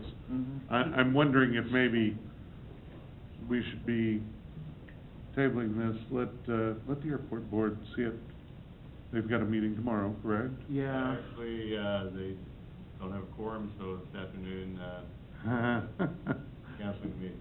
Okay, well, I'm wondering if it gives us a chance to, and I know we wanna get this done so that it's done before the end of the year, when, I was, it's assumed. Yeah. But, I mean, we're talking about as amended. a lot. And, yeah, I mean, Jeannie, unless you're ready to tick all that back off to me as to what we've been amending. But I But don't we think can- we amended anything. I mean, I think the only thing we talked. We we've, You amended what Brian recommended, I don't think the things you're saying about the subleases Okay. are Okay. in this, so you wouldn't be amending this, as far as I can tell. Well, the minimum standards talk specifically about subleasing, so But it says in there, the city can approve, can approve exceptions, and so I Right. think we're just saying, tell us what that exception's gonna look like. It says the city council can approve subletting. Right. So basically, That there is no subletting unless the city council approves it. So if we agree tonight that there's a year moratorium to get a subletting, and then you're getting a plan or getting out, that's what we're voting on tonight. That seems fair. Well, yeah, I would like to ask for consensus on modifying the language on 11.05.070 to specify primary flight instruction as being something that's required to get approval from the city administrator and or the governing body or whoever approves it. I'd like to specify primary flight instruction. That's basically a new guy wants to be a pilot, goes to a flight school to get licensed. Which we've long had out there. Right, and allow folks that are just getting recurrent training or any other kind of safety training or flight instruction to be able to do so on an ad hoc basis without any approval from anybody, and have flight instructors that are out there that can conduct that instruction without any permits or fees or anything. okay, so I'm looking here at 110517, it's getting clarification here. You want, primary inserted between giving and flight. Yes. So, giving primary flight instructions or operating the flying Right. school. Okay, And not instructions, but instruction. all right, primary flight instructions, Okay. so strike the S at the end of that, okay. Well, That's got a Thank you, specific thank meaning. you for, thank you, that was, Okay. you put that together more nicely, more concisely than I would. Jeannie, you've got that? Okay. Okay. Then is there on it? Jeannie's always on it. Don't mess with Jeannie. Maybe you're one more picture. I've got one more comment. And You guys you are- airport guys ought to come more often. You guys are a loquacious bunch. Well, I just want to say I am a flight instructor. I don't do any instruction out of Gardner, just because the airplanes have always been junk. But I do it out of every other airport in the area. There's no regulation or anything. No airport cares if I come in and give dual. I've just never even heard of such a thing. I go, like I said, every airport within 5 counties. Give instruction in their airplanes, sometimes I use somebody else's airplane. But I've never had any airport object in any way, shape, or form. So I'm not sure what you guys are even talking about here.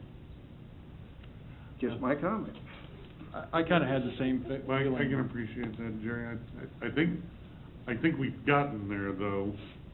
Yeah, I kind of had the same feeling. I didn't understand where they came from. I was trusting that had been vetted by the airport board and the consultant.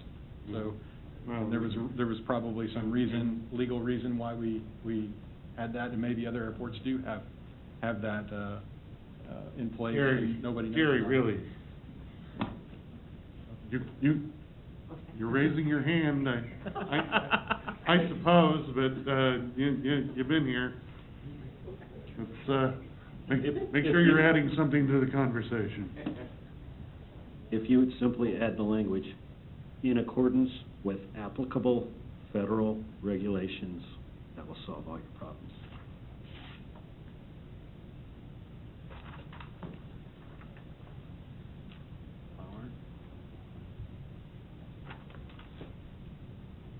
Give Ryan a chance Go to to Lee and mull. Ryan on this. Yeah, I'm a ground pounder. I'm not saying a word about that, Well, that's Ryan. I would be okay with removing it if we don't have a specific reason that it's there. You mean Just- 11/05/060? That was, we table just off of. Off other communities. That's what I assumed, and that probably flight instructors just generally ignore it. Yeah, well, it's not enforced, for sure, I guess. It's not really enforceable. It's not really enforceable. You call up the flight instructor and say, hey, I'd like to go take some instruction, and then you both show up at an airplane, either your airplane, his airplane, or you rent one, and you go up on, Nobody really knows. nobody knows, so it's, All right, so now where are we at with it? Well, I would almost say just strike. Just strike it. Strike or for student flying or giving flight instructions or operating a flying school in connection with or without a flying club, period. And then, you know, leave the rest, because I don't think we want commercial aviation over there. That's gonna wreck the character of the airport. We could leave in there operating a flying school. Yeah, or operating a flying school. So remove or for student flying or even flying instruction. Right. That opens it up so that So- people can give instruction. Right. Yeah, but read it for me, please. Okay. The amended language would be, no person shall use the airport as a base or terminal for the carrying on of commercial aviation or carrying of passengers, freight, express, or mail, or operating a flying school in connection with or without a flying club, or for other commercial or private purposes without first securing law. Okay. All right. And that fixes the problem with the flying, with primary instruction or Right, instruction. and it also fixes the problem of student flying, because you get, as a student pilot, you get to fly wherever your instructor says you can fly to. Oh, yeah. So, if you land and he checks you out in Gardner Airfield, you get to land there, it doesn't matter what we say about it. I've flown as a student pilot. That's scary. Yeah, that's scary. Yeah. Ryan, no pun intended, but we're on terra firma there? Yeah, I've got it. Okay. Somebody back there had started to raise their hand, well, actually, behind you, Cam, we... I'll take it. All right. Yeah, it's fine. Now, some of the other people that have been back 2 or 3 times, they haven't been stating their name or address, so... Right, my they name do is Bob, numbers. Bob Robinson, I live at 4915 Black Swan Drive in Shawnee, Kansas. I've been flying for about 30 years, and I'm hearing proposals in these amendments I have never heard of in my entire life. I don't even know if the insurance that you were talking about, hangar liability insurance, if that's even available. By AOPA and EAA. I got it right here. It is, a hangar tenant insurance? Yes. Well, this is the first airport I've ever heard it Hangar be insurance. requiring. Whether you own or lease your hangar, you have the assets that need to be protected against loss. And Okay, now, does they will take your money. aircraft owner's insurance cover that? I have no idea, I'm just looking Well, at it. okay, there's, the point I was gonna make, there are so many questions and so many loopholes. Having to fly a light sport aircraft by permission, how can you do that? It's a federal aviation regulation that you can, you know, if that's a legal licensed aircraft, you can fly it anywhere. My point is, there are a lot of loopholes, a lot of suggestions, and Mr. Melton had mentioned earlier, don't talk to you, talk to the airport board, but you all are getting ready to take over this management. So there's a lot of questions, the flight instruction, the commercial operation, the fire extinguishers, the light sport aircraft, there's a lot of questions that rather than trying to pass something and then clean up the mess, why not make sure the mess is pretty straight to start with? Thank you. Thank you, Bob. Yeah, Rule 114, I had a question about the Rule 114. I don't think that we can even do that as a governing body. That's what I'm saying, is that there's some stuff in this, in the operating rules and the minimum standards that I think need to be thoroughly vetted in a public meeting with sufficient notice so that individuals can have their say on that. And I think we had discussed that before. I don't think that I see that necessarily as kicking the can as much as it is doing due diligence. As it's going to change. We know that there's going to be changes. The question is, are they the right changes? Okay, real quick, can you please state the purpose of why we want to have the minimum standards in place by January 1st? Ryan? Or Ryan? It's for the lease, wasn't it? Sorry. It was for the lease, wasn't it? No, there's some with that, also, it was, just for it's highly recommended that we have those in place, as we take over the airport for the safe and efficient operation, as we said, of the airport, to have these rules kind of nailed down. So we've been working on these probably since August. I mean, it's something that, we feel that, again, there may be some tweaks, we feel the base document is good. This is the first I've heard of Rule 114 being a problem. And I mean, quite honestly, I sat down with a board member today, went through a whole lot of these rules. So this is a new one to me. I mean, again, my recommendation would be to approve it, adopt it with the Title 11, and then as we move forward, working with the airport board when they meet, to try to hammer out any things that there would be a concern on. Can we just strike 114? I don't see any need for it. We currently have these exact aircraft type operating routinely out of our airfield.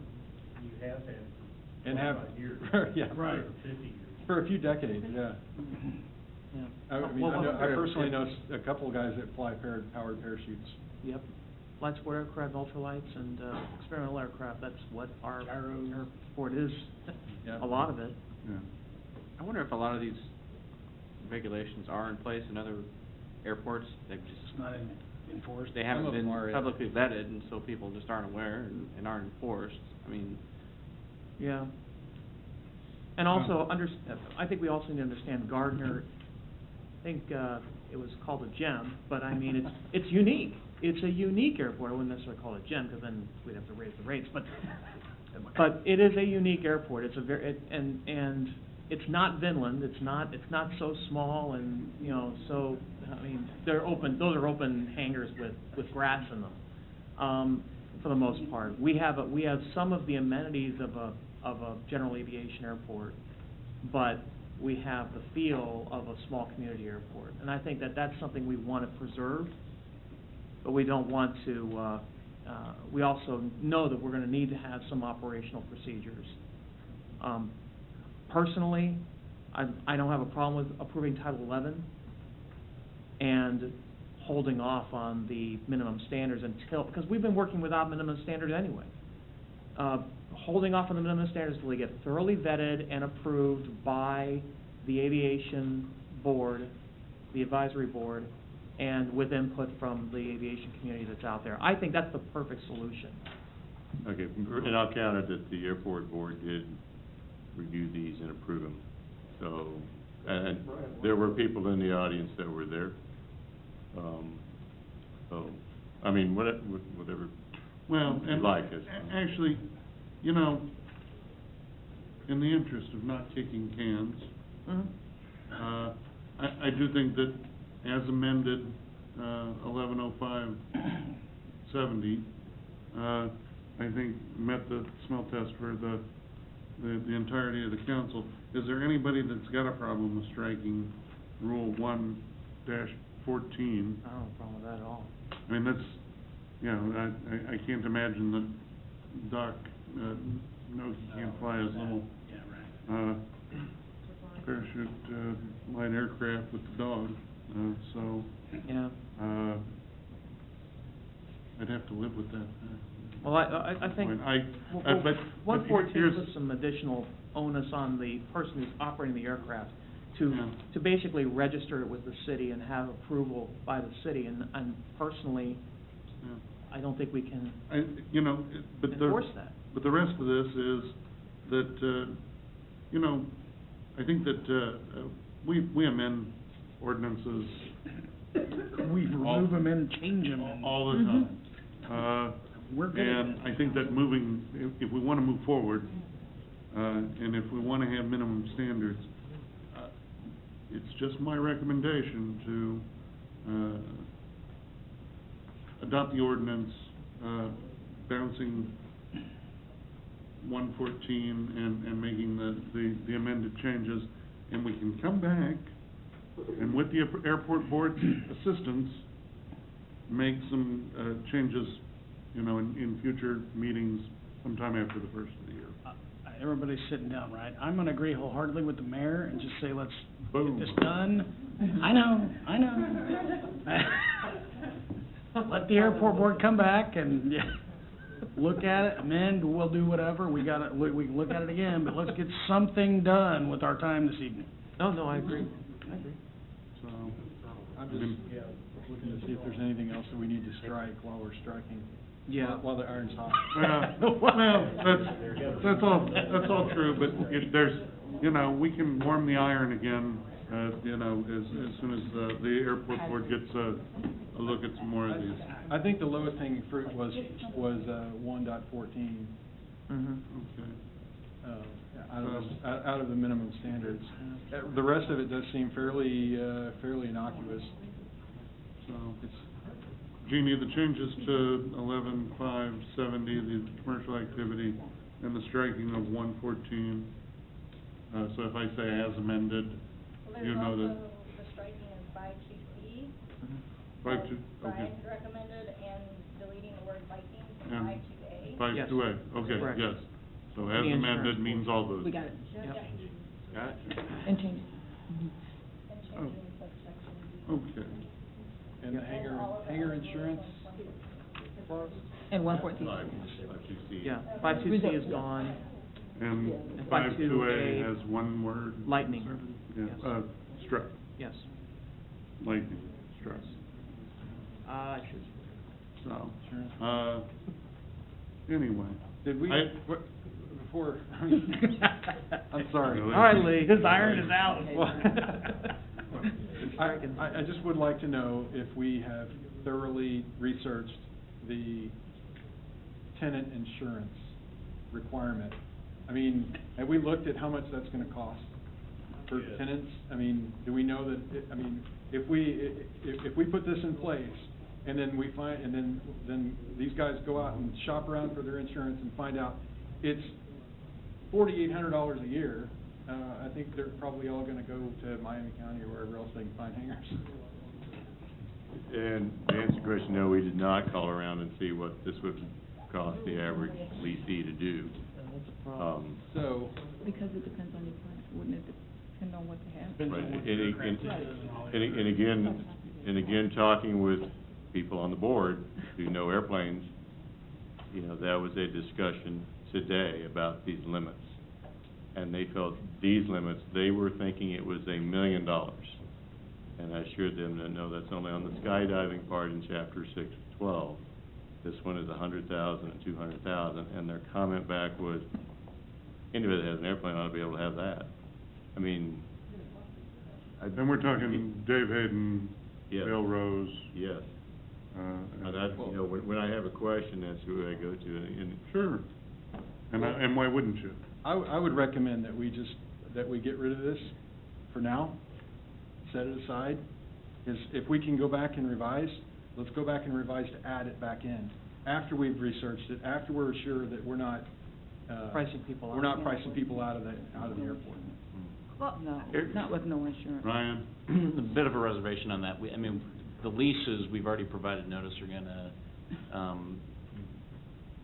they're gonna expire January 1. Whatever we put in here is gonna be part and parcel of the lease terms. Okay. And so we have to resolve this issue before the leases go out. Yeah, well, I mean. Well, I think we should Yeah. have insurance. It's like renter's insurance. Insurance isn't meant to be punitive, it's meant to be cumulative, so that when payments need to be made, Well, there's adequate reserves. Yeah, that's, I don't think, if we were renting garage space someplace, they would, for your car, if you were living in an urban environment, they'd probably require that you have insurance on it. This really isn't any different. I'm renting a storage unit at Storage Mart downtown here, and they didn't require me to have storage unit rental. Renter's insurance? No, unless it's probably included in the cost of the rent. It's built into the cost of that unit, I'm sure. Right. What's that? Your homeowner's policy. Hey, hold on. Covers them. So if I go out there and damage the rental unit through negligence or whatever, my homeowner's policy is gonna cover it? Okay. Well, it depends on how negligent I'm at. Right. Story of The difference between flamethrowers negligent there. and willfully negligent. And don't set fire to it, of course you're not. Okay. That's arson. Right. All right, so I think we're back to, shoot, 11-570, striking 1-14, and the amendments made to Rule 5-2. Is that it? To start, yes. That's. Subject to with more the revision assistance- in the future. With the assistance of the Airport Advisory Board. Yes. Yes. Yes. in which case, I would entertain a motion on, ordinance number 2505. So moved. Second. Motion Harrison, second Melton. Wow. That we approve, ordinance number 2505, amending the Gardner Municipal Code by adding Title 11, Aviation, with amendments as previously stated. City Clerk, can you call roll? Councilmember Harrison? Yes. Councilmember Melton? Yes. Councilmember Moore? Yes. Councilmember Shute? No. Councilmember Winters? Yes. 2505 passes. Next item on the agenda was an executive session, which actually, unless, I talked with the council president about this. It's been reported that the city administrator is being considered for a position with a different municipality. That being the case, plus, I never did get any feedback from any of the council members about what their concerns might be, or any potential changes I was gonna bring it up in there. for the contract. So, we really don't have anything prepared. If somebody feels strongly about going in, that's fine, but given the recent developments, I think we should probably forego any further executive discussions until the situation with the municipality is resolved, which would mean the 21st of December, we could have this back on the agenda. Sure. Is that fair to everybody else? And that gives us plenty of time to provide our feedback on the existing Right. contract. you know, And through the let city. Cheryl wonder if it's gonna be a good Christmas or not. I think it's gonna be a good Christmas for Cheryl. Regardless. Yeah, I know. So, and yes, unless anybody's saying anything differently, we could table the executive session. That's fine, we'd have to make a motion to do that. I'd entertain a motion. I'll do it, so moved. Second. Motion Shute, second Melton, that we table the executive session. All those in favor indicate by saying aye. Aye. All those opposed? Any abstention? Okay. Council updates. Staff have anything for Council Gons? Nothing. Jeff? Happy Thanksgiving, and reminder that the 25th annual Christmas in the Park event will take place in Cornerstone Park on Monday at 7:00 p.m. So, of course, everyone in the community is invited to attend, and love to see you there. Yeah. Former Mayor Carol Lehman is going to come and help throw the switch this year. So, Larry? I'd just like to inform the council that we have hired our planning technician, and she started her first day today, and I think we're going to be very pleased with her, so. Fantastic. Brian? Just two things. One, we mentioned already that the airport board meeting that was scheduled for tomorrow night is canceled. The other thing is, we're supposed to get some snow and sleet coming up Thursday night through next Tuesday, so we're excited in Public Works about that. Thanksgiving, that's All right. wonderful. Happy We canceled that too, Brian. Chief? Anything? Oh, listen, you guys all look good in your dress uniforms, receiving the awards for valor at the recent meeting over at the, what group is that got together for those? Missouri Chiefs and Sheriffs Association.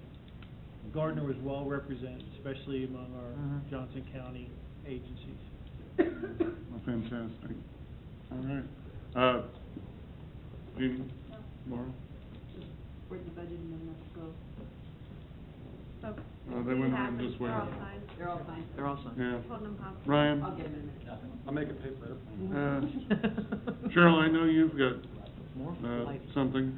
I do. I have one quick item I'd like to talk about, and that is, today we had an opportunity to have the KDOT secretary visit, the city and look at the short, mid, and long-term growth areas, specifically our interchanges.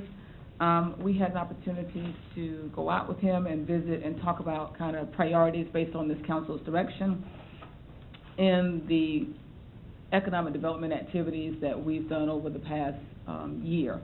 We had a real engaging dialogue with him. It was positively received. We got a commitment to partner with us as we look further at the interchange of Gardner Road and I-35. And so, very productive session. We had an opportunity for the mayor and the council president and council vice president to participate in that exchange today with the secretary. Okay. Steve? Yeah, nothing, except for we spoke about the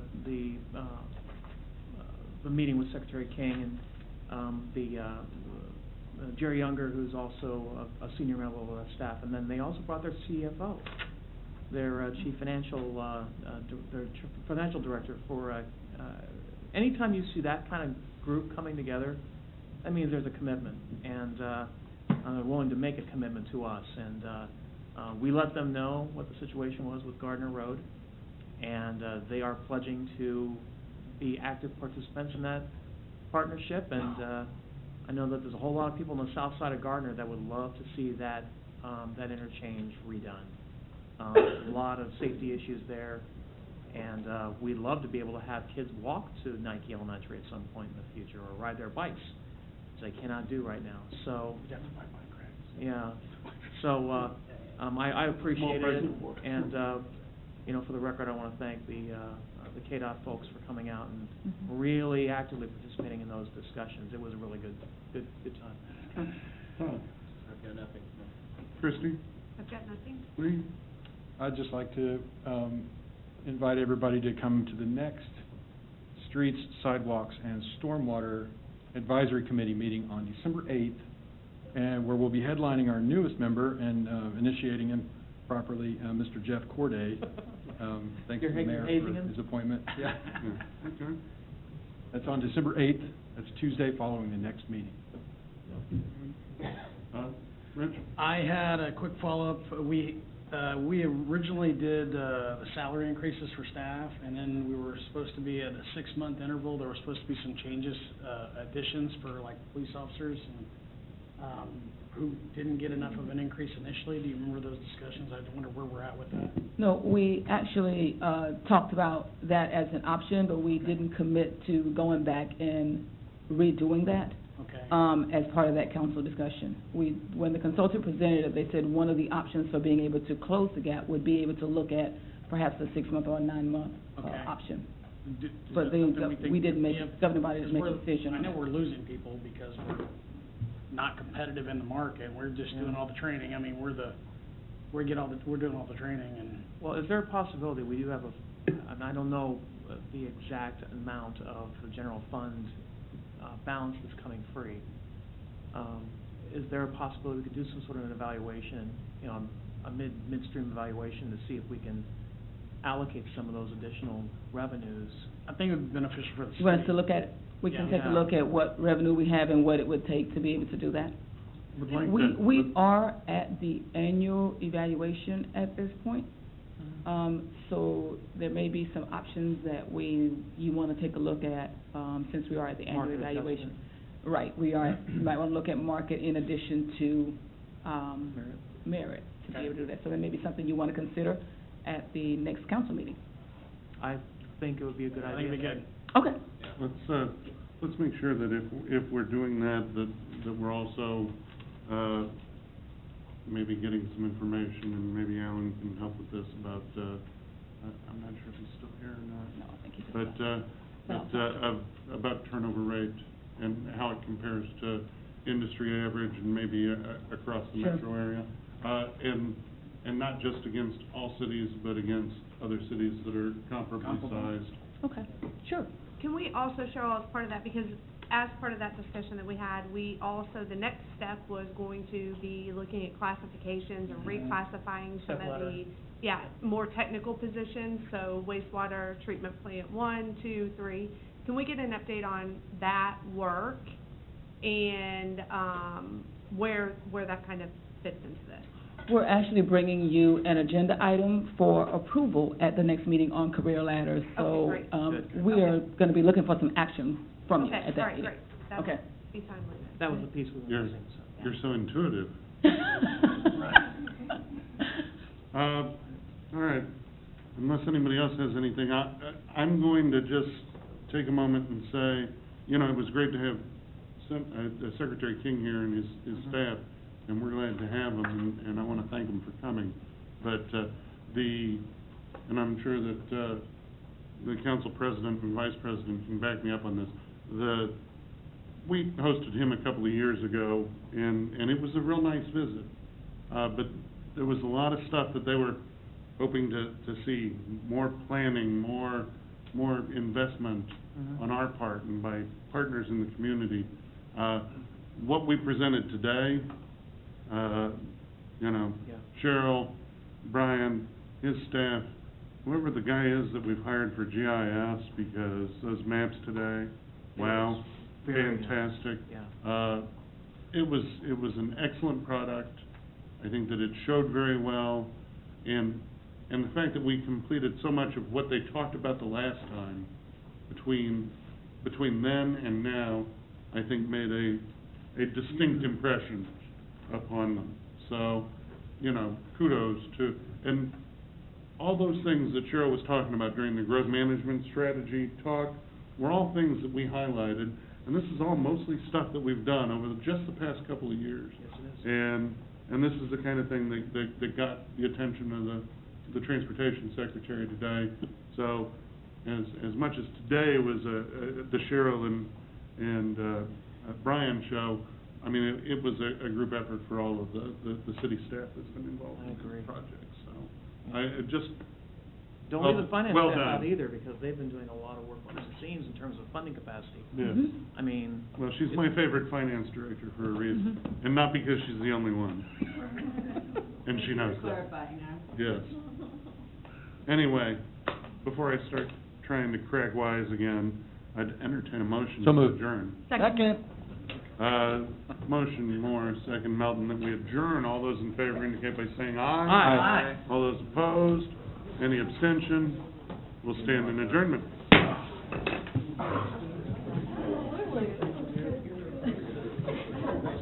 Oh, yeah, thanks for coming. You know what, that was my first time. White people. I thought it was. Yeah, it's like a mess. A lot of people. I am not good. All right, yeah.